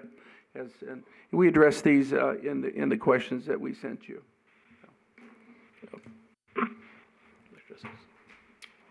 We did respond to Andy's concerns and had a wonderful meeting with him, and he felt that we would bring a whole new dimension to people coming and playing golf, because now they have a lovely place to stay and maximize the profitability for the Boulder City, maximize the profitability of the golf course itself. The security situation is absolutely, we have 24/7 surveillance and staff of security 24/7. So we're very comfortable with that situation, and I think it would be. I know you'll be very pleased the operation of the golf course. I have 30 some odd years in the hotel casino business, so those are all the kinds of things in my lifetime that I've dealt with, and very professionally, by the way. Thank you. Thank you. I would, if I could, address one question from Mr. Hall. Was about Mr. Robbins, was the setbacks, and that is that the land that the city, the map they provided to us, we actually sort of hugged the golf course, a trace as close as possible, but there is another probably 100 to 200 feet that could be moved to the west to alleviate that as well. Has there been any thought to phasing this, or is this all one project? The thought has happened. For us to build the necessary infrastructure, it makes a lot more sense to us to do this as one entire project. To host, there's an 8,000 square foot clubhouse there and the facilities. It makes a lot more sense for us from a business standpoint to do it as one. I look at this and think, I realize right now the RV market is hot, and trying to find a space anywhere around for your RV in the summer's pretty tough to do. But what if the economy turns south, which it may do, and gas goes or fuel goes to $7 a gallon? If during the construction phase, as an astute businessman, I know you guys are gonna make some decisions, and 60 or 70% of your expense is gonna be underground before you really get above ground, I would think, from the underground utility standpoint.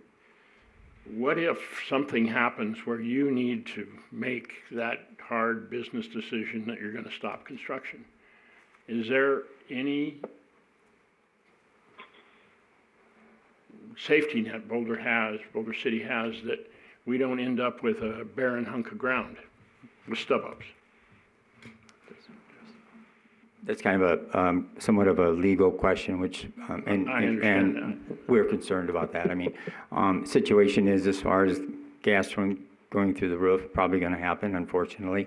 But we have done some economic studies. There's tens of thousands of RVers right in Las Vegas. So as opposed to going to New Mexico or someplace like that, they're going to hop in their RV, may not make a long trip, but we feel we can really entertain them and bring them to Boulder City to spend their money. As far as the, we'll have firm financial commitments, et cetera, we're very stable that way. And once again, we're eager to enter into the negotiations with the city and the city attorney. And I'm quite sure those will be the things that she'll bring right up first and foremost. But I do appreciate your concern, and we have them as well. The other question I had, and I think we discussed it a couple meetings ago, about hiring a consultant to look at reducing the amount of grass on some of the courses to save water. Or in somewhere we've talked about the possibility eventually of secondary treated water for the golf courses, again, to save water. Has any more been done about that? And it seems if we're trying to save water by cutting down the green area and adding more water here. Well, we have hired a consultant to take a look at Boulder Creek Golf Course and what we can do to reduce water consumption on the course. We have a consultant with the Public Works Department that we've hired to take a look at our 17 parks. Now, the consultant that's looking at Boulder Creek is also looking at the Boulder City Municipal Golf Course as well. And there's a lot of turf that's out of play that people don't walk on, that we can remove and decrease the amount of water that we use. So that is in progress right now, and we'll be working on that real soon here.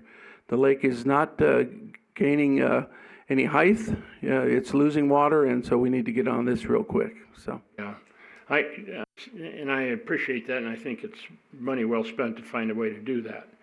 It just seems we do that on one hand, and we turn around and are probably going to spend or expend water in another area. So again, the water issue is always a concern. And I look at this, and are you familiar with Red Mountain RV Estates, or whatever they call it, up on Foothill Drive? I know where it's located. I'm not condominium intimately familiar. The spaces are about the size you're talking about, it seems like. They have a clubhouse and a pool and that kind of thing. I assume that similar situation is what you're looking at, right? Well, not I mean, kind of, but not really. Our management style is totally different. We are a resort. That's in the culture of the business itself, where we're like an entertainment center for these people coming to Boulder City. I think their situation is much more permanent, actually. We kind of have a much shorter time frame than, and I think our whole marketing is totally different than what they're marketing. Right, but they also had restrictions on time, which have never been enforced up there and probably will never be. But again, it seems to be a very hard thing. Every time you see restrictions, they don't work. We were, I shouldn't say forewarned about that, but we're very aware of the sensitivity that the city has at, and once again, we will comply with whatever the wishes of the city are. Again, assure everyone about that. Thank you. Thank you. Do you have any other questions for these gentlemen? Okay, thank you for the presentation and answering our questions. Thank you very much. The city council asked us to review the impacts that this project would have to the golf course, and that's our task tonight. And we've certainly heard and had the opportunity to ask questions about it, but now we need to give feedback to the city council. So it's open for discussion about how we do that, but we could make a motion to consider those things that we've discussed today, and whether we could either list them out by in a laundry list or present the evidence presented today to city council and ask them to consider those issues discussed today. Any input on how we formulate our response to city council?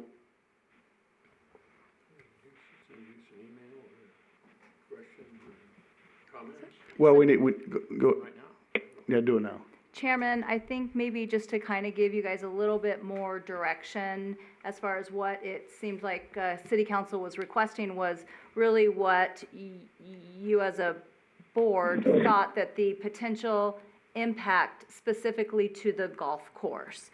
Based on the presentation given today, the maps that you've seen, the overall information that was presented, and how you think that will, impact the golf course. We've heard things about the tranquility and the number of rounds and tourism, et cetera. And then maybe if you guys just want to discuss what you think are the top items for City Council to consider in regards to this proposal.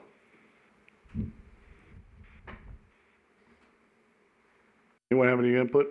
I think we've said it all. Okay. So I guess I'll make a motion that we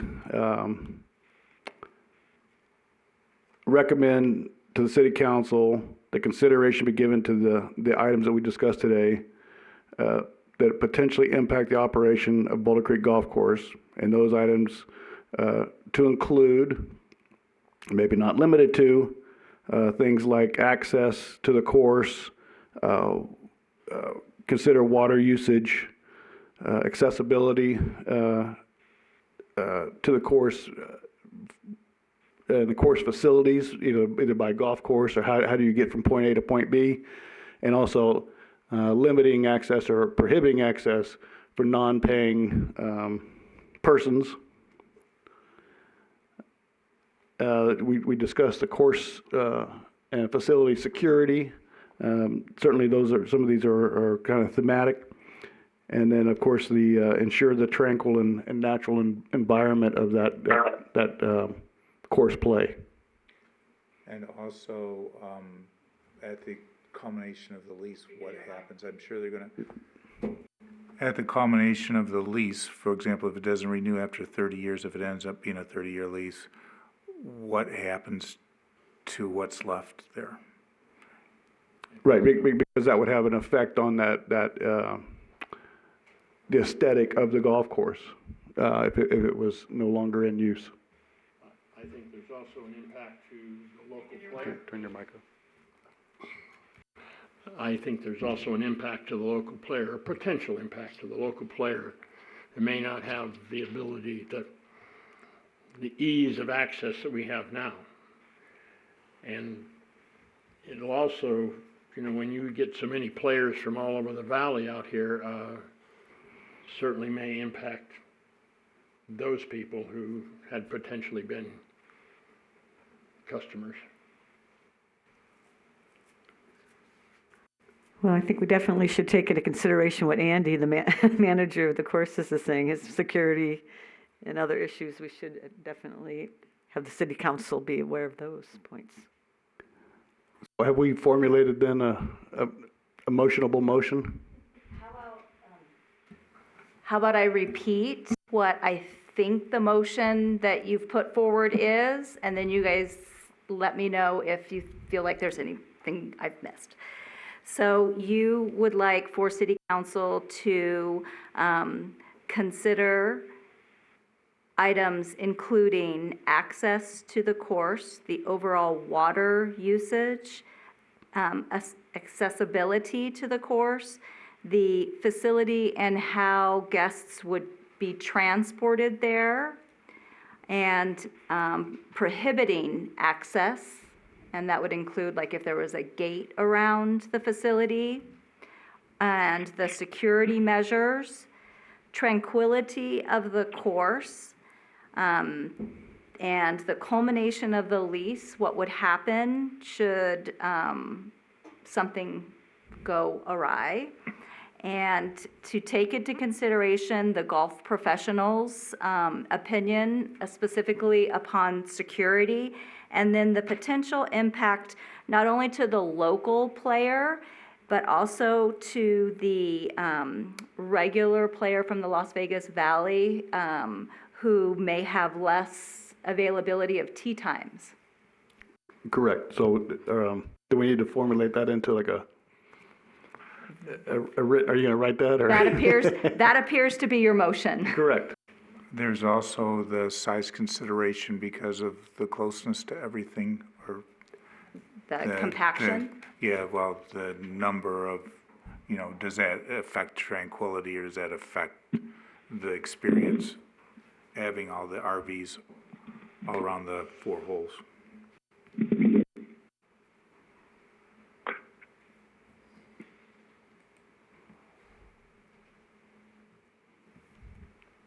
Okay, so we have access to the course, transportation onto the course, overall water usage, prohibiting access, perhaps a gate around, overall security concerns and damage to the course, tranquility to the course, the culmination of the lease and what happens if the lease ends early, size consideration based on the number of lots and how this would affect tranquility, specifically to the 4 holes. Take advantage and take into consideration the golf professionals' concerns, specifically security onto the course, and then the potential impact to the local player and the ease of access for tee times, local players, and those that are in the valley. And then one addition is the liability that we talked about a little bit. And when you say liability, you're specifically talking about golf balls going into an RV? Well, yeah, Perhaps? primarily, yes. Okay. Or Mad People's Clubs. So if I was to say, I move, and you read what that motion is, can you do that for me? Sure. Okay. I would like to make a motion that says, The city council, please consider items regarding the potential RV development adjacent to the Boulder Creek Golf Course to include accessibility to the course and transportation of patrons from the RV resort to the golf course, overall water usage associated with the RV property,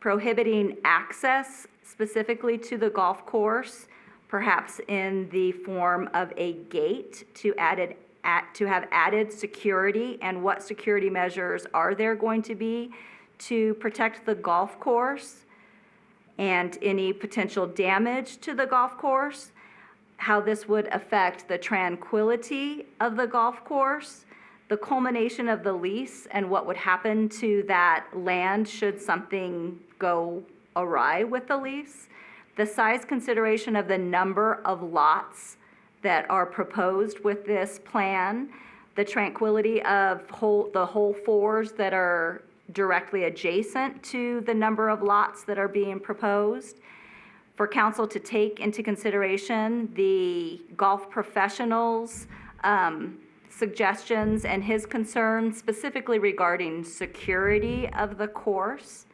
and of course, the potential impact to the local players and whether or not they would still have ease of access for tee times, along with the patrons that are coming over from the Las Vegas Valley to enjoy our golf courses.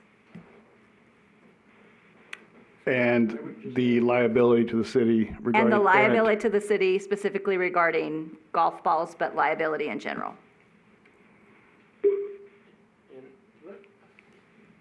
I'd suggest we use both golf courses when it comes to access for tee times. Both golf courses, I would, yes. The Muni course and. Yes. Mm-hmm. Okay, this may be the longest motion on the ever, but do I have a second on this motion? I'll second it. And all in favor? Aye. Any opposed? And the motion carries. Okay, we are. Before we leave this, I want to say one thing. We've come up with a lot of concerns, but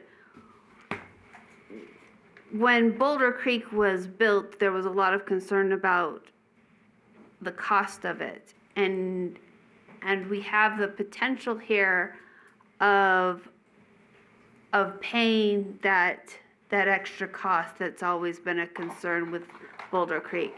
And I don't want that to get lost in the concerns that we have.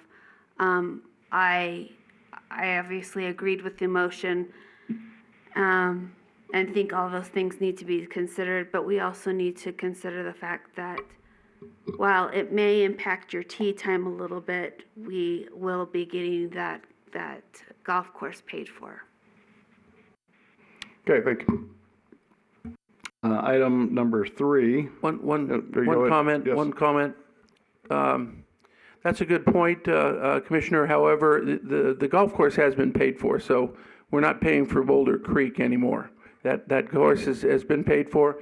And right now, if you look at the COVID, the amount of revenue generated on both courses is paying for itself. So we're doing very, very well with the number of rounds and the number of people using both golf courses. So just a comment. Okay, thank you for clarifying that. Next item is item number 3 for possible action is items pertaining to the Boulder City Muni Golf Course and Boulder Creek Golf Course, ironically. So we have Thank you, Gary and Frank. It's been a pleasure working with Thank you, everyone Mr. in the Baldwin. city. Thank you. So Appreciate much. it. Thank you. I appreciate it. Thank you. So we need to approve the operational reports for the golf courses. Do I have a motion to approve those operational reports? I'll move. Second. You have a second? All in favor? Aye. Aye. Any opposed? That motion carries. Now we have a verbal report from Director Hall on those golf courses. Thank you, Mr. Chairman. The maintenance staff at both golf courses have been very busy. And as a part of a suggestion from, I believe, Commissioner McNay, we've added some information regarding the Boulder Creek Golf Course. And what we did is contacted the superintendent of Boulder Creek, and I'll go over both Boulder City's maintenance and Boulder Creek's maintenance. And also in the packet, there is items regarding Boulder Creek and numbers of rounds and so forth and so on. So thank you, Commissioner McNay, for that. I'm going to start off with... All here for us. Oh, my pleasure.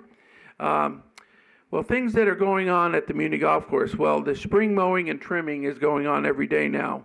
It's getting warm. The grass is growing. Leaves and pine cones are our daily cleanup throughout the course. The first application of granular fertilizer was applied to tees, fairways, and approaches.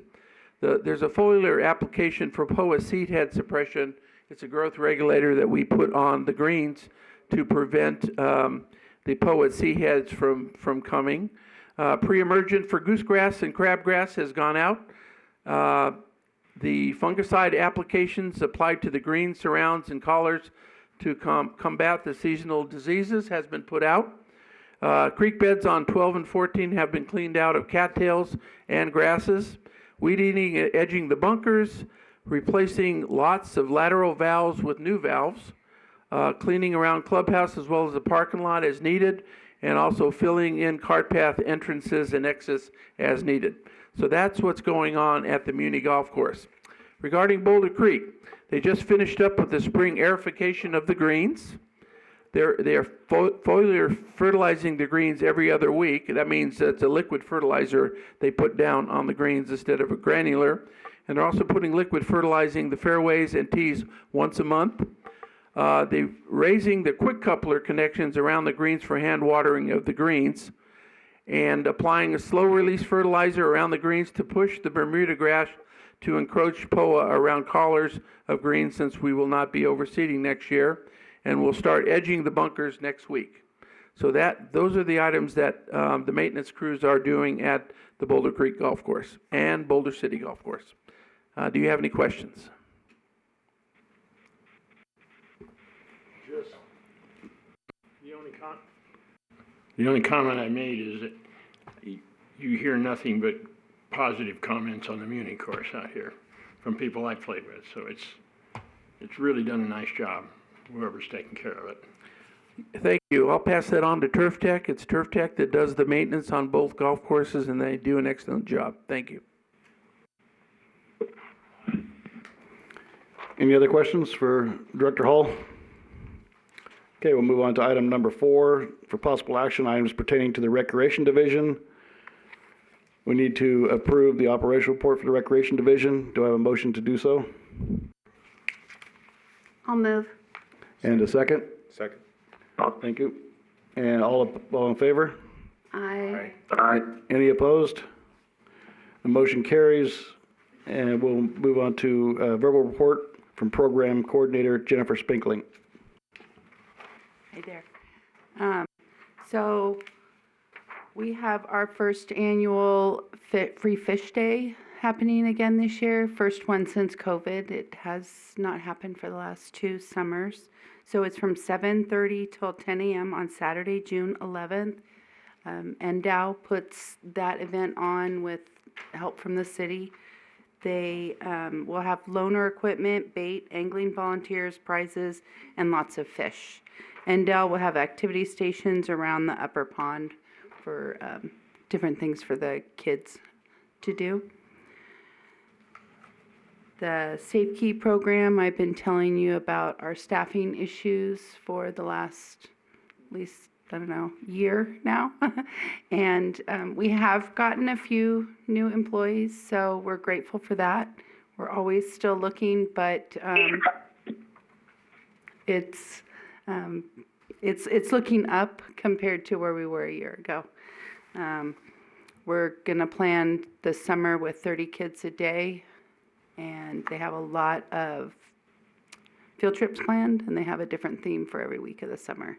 Seems like the summer's gonna be short. I feel like we have about 8 weeks of summer, so it's here after Wednesday, and we have till, I think, August 5th.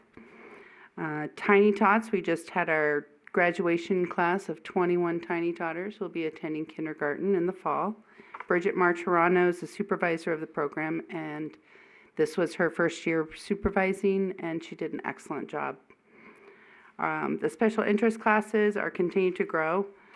I believe maybe I told you about a new class starting, the swing dance, and it did start in May, and they had 10 participants for the first month, which to me that's a really good number for a brand new class.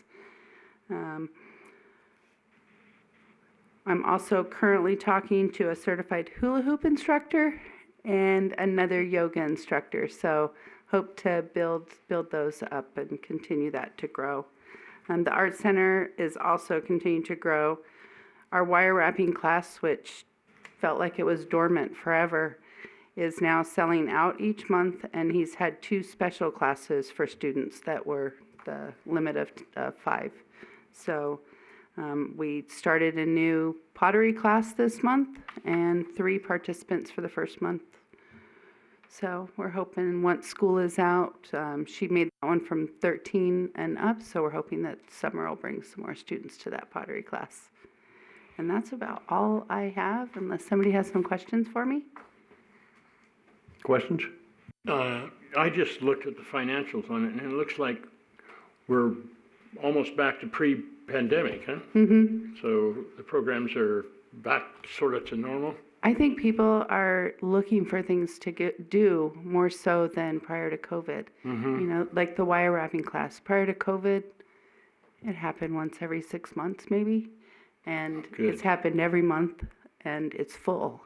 So, you know, Good. indicators, the pottery to me, it's people are looking for something that's somewhat therapeutic and they're wanting to do those things that maybe they've never taken the time to do and now they want to. So, yeah. Maybe we'll get to that normal again. Thank you. Thank you. Anyone else? Thank you. Moving on to item D, verbal report from Manager Julie Calloway. Good afternoon, maybe evening now.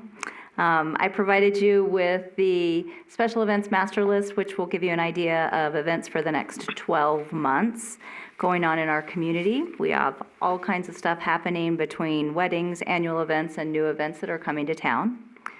We do have a few updates from previously mentioned projects.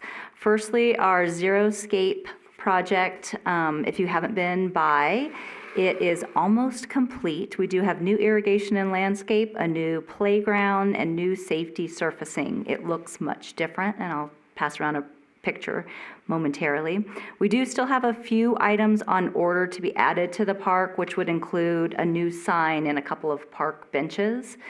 And we are hoping in the future, in the next year or two, to add some shade structures for that park. But we have to move slowly because we've done a lot of work on that park. So shade structures are in the hopeful near future. Another update is going to be regarding pickleball courts. You've heard me say month after month about these pickleball courts, and after the third contractor, they're actually done. We have 8 new pickleball courts that have been added to the tennis courts at Broadbent Park. So now they will be multi-use courts where tennis can happen and pickleball can also happen, just not at the same time. We just have to share. And that hasn't been an issue so far. We do have the outdoor nets that are portable and sturdy and accessible to our pickleball players. So they are slowly getting the word out that they're available and they're out there playing and enjoying it. Regarding the recreation software, I did want to give you an update. Staff is taking a deeper look into our final 2 programs that we're looking into. We've actually been able to get like a free 1-month trial on them so that we can actually get in and play with it and add a class and do a registration and reserve a field just so that we have hands-on experience and we know exactly what we're getting into when we pick the final program. Staff has met with the police lieutenant that is in charge of security cameras for the city, and we met him out last week at the community gardens. Cameras will be placed at other locations around town, but the most frequently vandalized locations will have top priority, hence the reason why we were out at the community gardens. So that should be coming in the near future, especially with the new budget cycle starting July 1st. And finally, Cascada Golf for Boulder City residents is scheduled for June 1st. It is full, and we'll be having 128 golfers tee off at 8:30 next Wednesday morning. Any questions? Nice job. I got pictures. Thank you. Thank you. Next is item 5 for possible action, items pertaining to the aquatic division of the Parks and Recreation Department. And we need to approve those operational reports. Do I have a motion to approve those reports? Second. And we have a second. All in favor? Aye. Any opposed? Motion carries, and we'll have a verbal report from Aquatic Coordinator Cherie Brennan. Thank you very much. So we've been closed for our lovely bubble down time, and we reopened today for the public. So wahoo, kudos, many thanks to Public Works, custodial staff, and all city employees who come and help with that labor-intensive job. We couldn't do it without them for sure. Speaking of reopening, it's currently elementary school field trip days, and starting last Friday, actually, even though we weren't really open, we did have the kindergartners come on Friday, and then we've had quite a number of kids today. It will continue through tomorrow, but so far we've had over 300 kids for the elementary school days, and about, I think, 75 or so scheduled for tomorrow. And then we're on limited hours this week, and then hope to have a rip-roaring full schedule beginning next week after Memorial Day. We will be open Memorial Day, but with our holiday hours. On the personnel front, we're like everybody else, you're tired of hearing, limited staff, limited this and that. We're working on it, we're hiring. I've put in a lot of paperwork to the personnel office, and we will have about 6 new employees, I believe, 7. Lifeguards, I'm teaching a swimming instructor course right now, so we'll have a few more there. And then I put in the paperwork for a pool maintenance person. So I'm excited about that. Don't know when he'll be on board, but that will be a big weight off of my shoulders. Our goal will be to, when we start our swimming lessons back up, to get all those beginner kids and we're so behind from the last couple of years of COVID and having limited staff and limited offerings. So we really want to get those beginner kids in and get them going, and as well as wanting all the levels. But getting those little kids in there and getting them going is a big goal. I'm going to backtrack just momentarily. I did provide a picture page from our April Pools Day. We had a pretty good turnout for that. That's where the kids go into the pool and collect Easter eggs filled with toys, and some of them are floating. And so it's always a fun event and a good turnout for that. Our next special event will be the world's largest swimming lesson. That will be held on June 23rd at noon. This is a worldwide event, and it takes place on the same day of the year around the world, but not necessarily at the same time. The main theme or message that the organization wants to put out is that swimming lessons save lives. Everybody around the world that participates, they provide the same 30-minute swimming lesson to the youth who participate. And it's not just youth. It could be people of any age can come participate. Last year we had about 100 participants. And I'm looking for volunteers to help teach or help do registration. So come see me, and I'll sign you up. We had, during the closure, we had a couple of projects worked on or completed, so that was good. The coping stone on the west side, kind of southwest side of the pool, had disintegrated, and Public Works put a piece of plywood over that. It's been that way for months and months and months. And while we were closed, a company came in, and that's all repaired. New coping stone in that area. It looks beautiful. I made the comment to somebody, maybe I should rub some rust on it to make it look like the rest of the coping stone, but I won't, I promise. And then our Public Works electrical section replaced a lot of the overhead light bulbs around the pool that had not been working for a long time. So you'll notice it's much brighter there around the pool when it turns dusk or night. And one last thing that I do want to mention, even with our limited use and limited lifeguards, we do have the BCH swim team and the BCHS swim team use our facility, And this past weekend, the Boulder City High School girls won state. Again. And the boys missed second place by 1 point. So we're going to put their banner up on the fence and have it up all summer and, draw interest and get those kids swimming and hopefully grow all the programs. Any questions for me? I've got one that we talk about all the time, the lifeguard situation.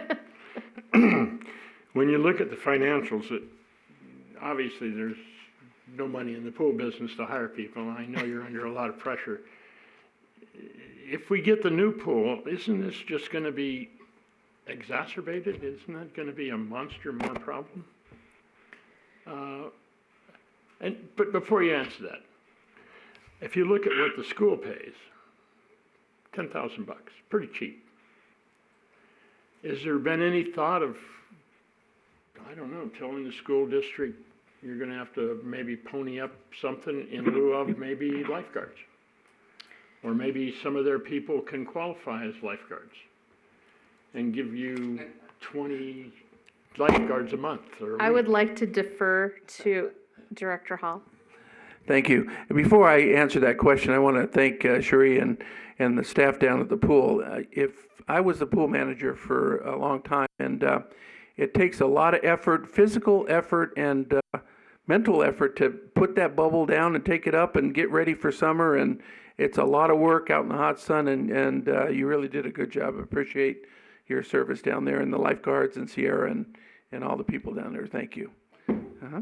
To answer your question, so back when we built the pool in 1984, the school district said, "You build it and we will come." We tried to get them involved in the actual paying money for the building of the pool, but they said, "You build it and we will come." And I was anticipating 12 months out of the year, but they had a meeting with the school district and they could only do 4 months out of the year. So that's a little history of what happened. So when we build a new pool, which we will, there will be a discussion with the school district because they're not going to get the same deal. Now, I didn't want to bring it forward because it's an old pool, it's 40 years old, but if we build a new pool, which we will, it's time to get them to pony up some money like they do in Las Vegas and all the other areas. So that is a plan. And then you spoke about what, lifeguards? Yeah, that is a possibility, but again, I think we want the money up front and as, for use of our facility since they don't have a facility. And I think that we could probably build a staff. And one good thing to think of, new facilities attract a lot of people. When we built the pool in '84, couldn't believe the amount of people that wanted to work at a new facility. We're going to have state-of-the-art stuff there, and I think by the time we build it, we'll have enough staff to maintain it and to make sure that the people get a great experience down there at the pool. Yes, it just seemed like the swimmers are potential lifeguards. I mean, these guys are great swimmers. That maybe as part of the program before we get the new pool. Yeah, one of the things that Shuri's been very, very good at is if you train them when they're young, you got them for the whole time. And that's why she's teaching lifeguard lessons and classes and whatever. And so we'll typically get a guard that may be a freshman or a sophomore in high school, and we normally get them for 2 more years and back from college if they're a good employee. So that has worked out for us. It's been a good program for us. Good. Thank you. If I can make a comment, since I'm a swimmer, I think a new facility, well, even just taking the bubble down from all the swimmers that I talked to, they love the air quality better when it's open to the fresh air, and you're going to see a whole lot more swimmers coming because they don't like the bubble air and the conditions and stuff like that. So even in the summer, I'm sure we're going to see a lot more people coming. Isn't that what you usually see, Sri? A lot more after the bubble comes down. And with a new facility, like Roger said, I think it's going to attract a lot of people to come more than ever. We're not doing that bubble. Yes, our patronage definitely increases in the summer. And the thing about a different kind of facility than a bubble is the air quality would be much, much, much better as an indoor pool than what we have under the bubble. And there are ways, and I'm no engineer, but I watch, I don't know what they're called. Anyway, I'll log in and watch some kind of a training or type of thing when they're talking about new facilities or efficiency or that kind of thing. And I know there are ways to design that increases efficiency over what we have for sure, and a way to design so that your staffing can be different than what we have to staff here. The health district requires a lifeguard per 2,000 square feet of surface area. Our main pool is almost 6,000. So even if we have 6 lap swimmers and they're spread out over, that's a little more than half the pool, that's 2 lifeguards to watch 6 people with a third on rotation break. But there are ways, and like I said, I'm not an engineer, but it's worth investigating. It's worth studying those things to see how a pool can be designed to benefit the users as well as a manager of staff. Here's an engineer. Somebody pull a chair. Thank you. Any other questions for Sheree or Roger? Okay, next is item number 6. For possible action, the verbal report from Director Hall on mountain biking and the aerial trail system at Bootleg Canyon. Well, mountain biking continues to be a very, very popular activity at Bootleg Canyon. Now that it's getting hotter, many individuals are going out early in the morning or late at, right when the sun goes down to beat the heat. So mountain bike races are very popular in the spring, but have declined due to the tremendous heat. And this fall, starting at the end of September, there are 10 major races and events scheduled for Bootleg Canyon. So again, they take advantage of the cool weather, and we do have a number of individuals that have races here on a regular basis. Regarding the zip line or aerial trail system, as you are aware, due to COVID and the economy, the zip line has been closed for approximately 2 years. The contract for the aerial trails is set to expire June of 2022. So that means next month it expires. So we as a city have received a call from the owners expressing an interest to open back up. And so we have an agenda item on the city council meeting for tomorrow night requesting directive from the city council to determine whether to renew the concession agreement with Greenheart LLC. And currently Greenheart LLC is in material breach of contract, but are interested in keeping the aerial trail system open. And the city has requested a copy of their new business plan, and the owners will be available by phone to answer any questions the council might have at tomorrow's city council meeting. So I'll keep you appraised of what's going on once council makes that decision. And that's the end of my report. Thank you. Roger, I have a question. Who owns this facility? Is the city or? Basically, the city owns the land. We have a concession agreement with Greenheart LLC to operate that concession. They built the. They built it. It was over $1 million to build. They have, and they own the property, not the property, but they own the stuff on the property, all the lines and everything like that. So if they don't get the contract, could they go take it down? Well, I'd have to look at the contract, see if it's installed. I mean, it cost $1 million to put it up, and it would probably cost $1 million to take it down at least. And it's up to them, We'll see what council does tomorrow night, and then we'll address that issue when the time comes and we know. But it's a little bit like the RV park, right? Leasing land and somebody else building the facility, or is it? It can be. I mean, it's leased land, so you have a certain term on a contract, and at the end of the contract, if you have a breach of contract or an extension of the contract, or if the city takes it over, depending on what the contract reads, we either own the property on it or they have the right to take out their equipment. Mm-hmm. So. Anything else? Anyone? Okay, item number 7, I asked this item to put on the agenda. It's to reinstate at-large members selected from the high school students. Prior to any of us being on the commission, there were a couple of high school students that were at-large members. I think it's a great opportunity for them to help provide input on the youth, from the youth in Boulder City, and also give a couple of high school students the opportunity to kind of, in a very low-level experience government and how it works. Any Mr. Chairman? discussion? Yes. A little history here. Sure. So Chapter 5, Section 352, under terms in the Boulder City Code under Parks and Rec Commission, allows the Parks and Recreation Commission to approve the selection of 2 at-large representatives from the high school chosen by the principal to be non-voting ex officio members of the Parks and Rec Commission. Normally, we try to get the younger ones, maybe a sophomore, if we can. So they say the sophomore, junior, and senior years. We've been successful. I know Tammy McKay's daughter was on the commission for a while, for a couple years. But we haven't done it for a while, and it would be the principal selecting 2 individuals to represent, the high school or whatever on the commission.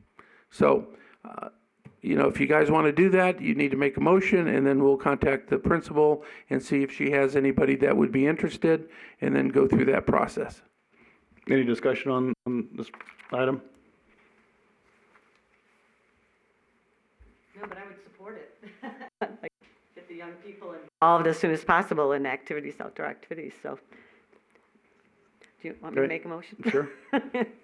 So I guess I'd like to make a motion that how the wording goes, that we reinstate the at-large members selected from Boulder City High School student body, or the principal does, I should get say, selects them, and what else should I say for the motion? Yeah, so move to approve item 7, right? Okay. Do we have a second on that? Second. Okay, all in favor? Aye. Aye. Any opposed? Motion carries. Thank you. And item number 8 is Parks and Recreation Commission reports. Opportunity for commission members to just talk about Parks and Rec related items of interest to them. Carla? You? Well, I think we need to discuss Field 3. And, I learned about it today prior to this meeting, and it sounds like we've had enough people here that are opposed to making a dog park that we should bring a motion back before the city council to have them reconsider it and look again at their options. Yes, Roger. Mr. Chairman, because this is not an agenda item on the thing, I mean, Commissioner, you could make a recommendation that we possibly put it on the agenda for the next meeting to bring it back to City Council. But since we're just talking about facilities maintenance issues, various operations, and community events on item number 8. So if you're talking specifically about doing an action, it has to be agendized and agendized and properly. So my comment. Thank you for that clarification. And I appreciate you bringing up Field 3 again. But again, we're not in a position where we can make a motion on it, but we're certainly welcome to have any discussion about that. Okay. We just had enough people here that were showing their support of it that we need to, I think we need to do what is necessary to get it back before City Council. Roger, how much discussion has gone on City Council about this? I mean, because I'm pretty new to it too. And the only thing I hear is the dog side of it. Like, whose idea was this? I don't hear any positive response from the dog people that that's gonna be the solution to anything. Well, this item has been, has two staff reports at the city council level, and the approval of field number 3 has been approved by city council on a 4-to-1 vote, and basically it is been approved. And so that's the status of it right now. So our recommendation in the motion, or I guess we're, heard the comments. Excuse me a second. Well, you guys can talk again in the open meeting, at the public comment, which is the next item, but not during this particular item. Thank you. Were you done? Oh, I'm done. Oh, okay. So, again, we're not in a position as this body to make a motion on this item. If someone would like to make a motion, do we put this on the agenda for our next meeting? We can do that. However, as Director Hall pointed out, the City Council has approved the use of that park. So any further discussion by us is not necessarily actionable.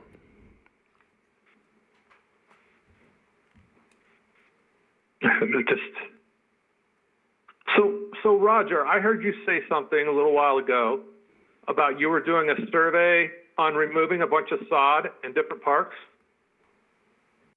Yes, we have, actually, Public Works is in the process of hiring a consultant to analyze our 17 parks to see what type of acreage we can remove without, damaging the aesthetics of the park, and basically try to reduce the amount of water being used for Boulder City. There's 17 parks, they're supposed to analyze it and then make a recommendation to the city, and we can take it to probably the Boulder City Council. So I kind of understand this is an oxymoron, but why couldn't you take some of that turf that you took out and put it over at C Spot Run in that big dirt area that the people won't take their dogs, and put it in that area? And then they would have a dog park with grass.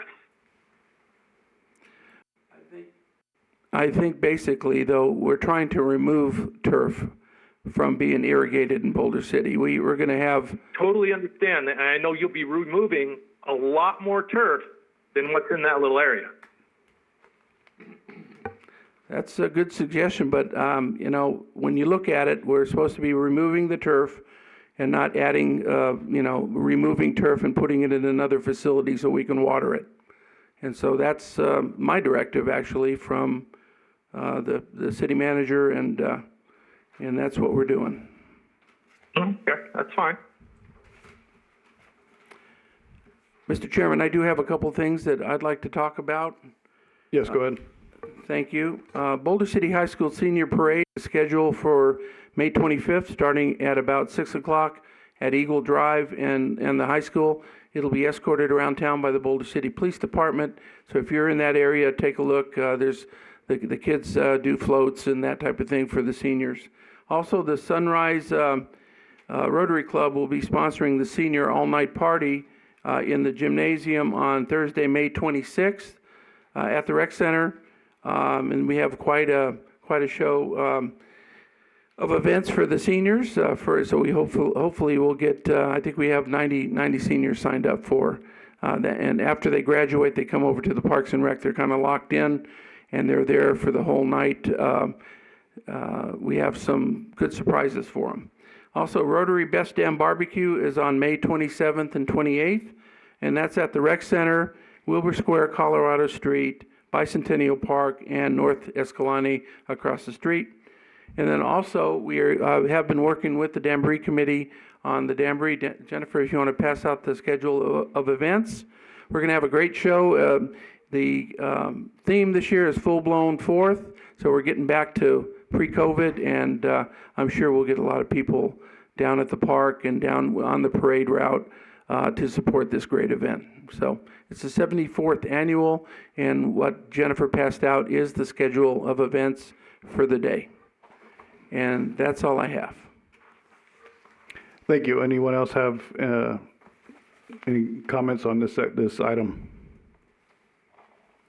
Okay, hearing none. Again, we'll open up for public comment. And while I believe we'll have some people in the audience who want to speak, but I got to find the phone number, sorry. Public can call in if they'd like at 702-589-9629. Again, that number is 702-589-9629. And we are open for public comment. Anyone in the audience have public comment? Ms. Beaver, thank you. Again, I'm Theresa Beaver, and I'm going to reiterate what the mayor said. This, for possible action on number 4, is items pertaining to the Recreation Division of the Parks and Recreation Department. So why can you not put on the table some kind of vote or actually agenda item for the next meeting where we can see what we can do to reach a compromise? We're not saying we don't want dogs to have a park. We're saying we don't think kids should lose their baseball and softball fields to do that.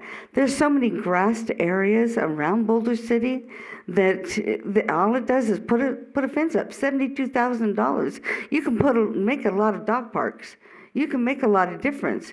But if you're ruining a $500,000 softball field to put dog parks in there, and I have myself, I go with my grandson and watch him play baseball. He's on the All-Stars. He does a lot of stuff with it. And my daughters, both Emily and my other daughter, they volunteer there.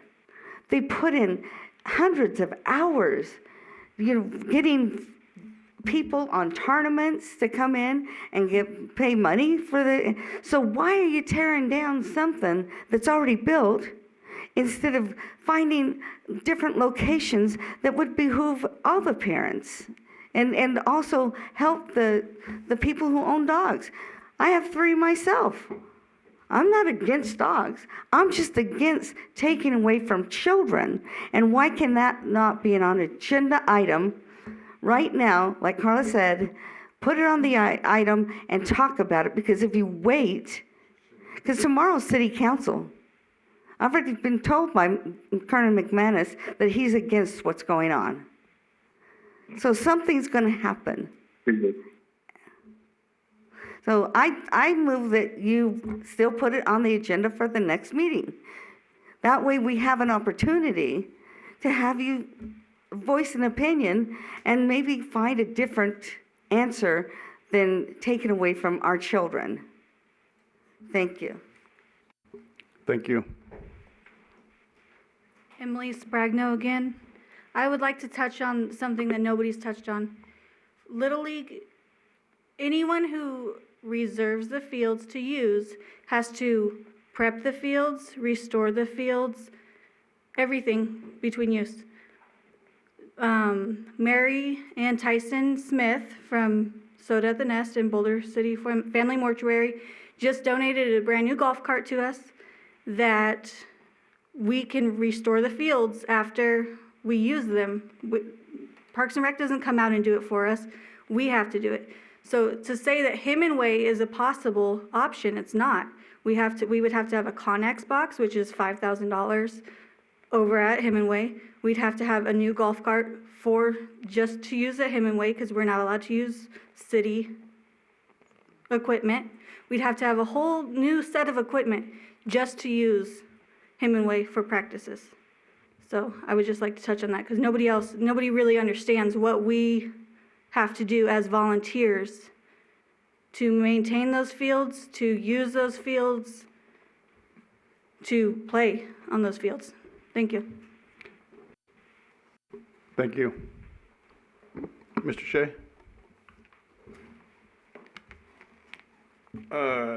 Myself, as well as everyone in this room, was here when all of you allowed us to speak on agenda item number 4, including Betts 3. Roger Hall himself said that we could speak on it. For you guys to not motion this to go in front of City Council saying that it's not a part of your agenda, you're contradicting yourselves. And as a member of the city, I would like to not see that happen from some of our highest level. Thank you. Thank you.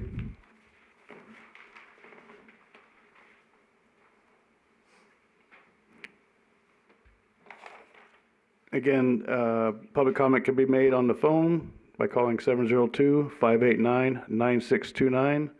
Again, 702-589-9629. Anyone else in the audience care to speak?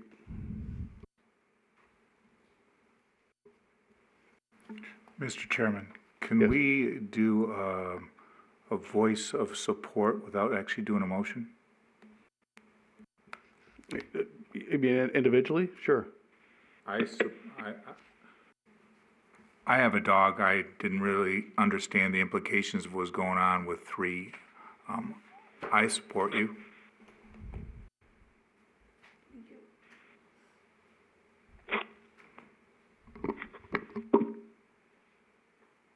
Okay. Did you have something? No. Okay, last opportunity for public comment. Hearing none, this meeting is adjourned.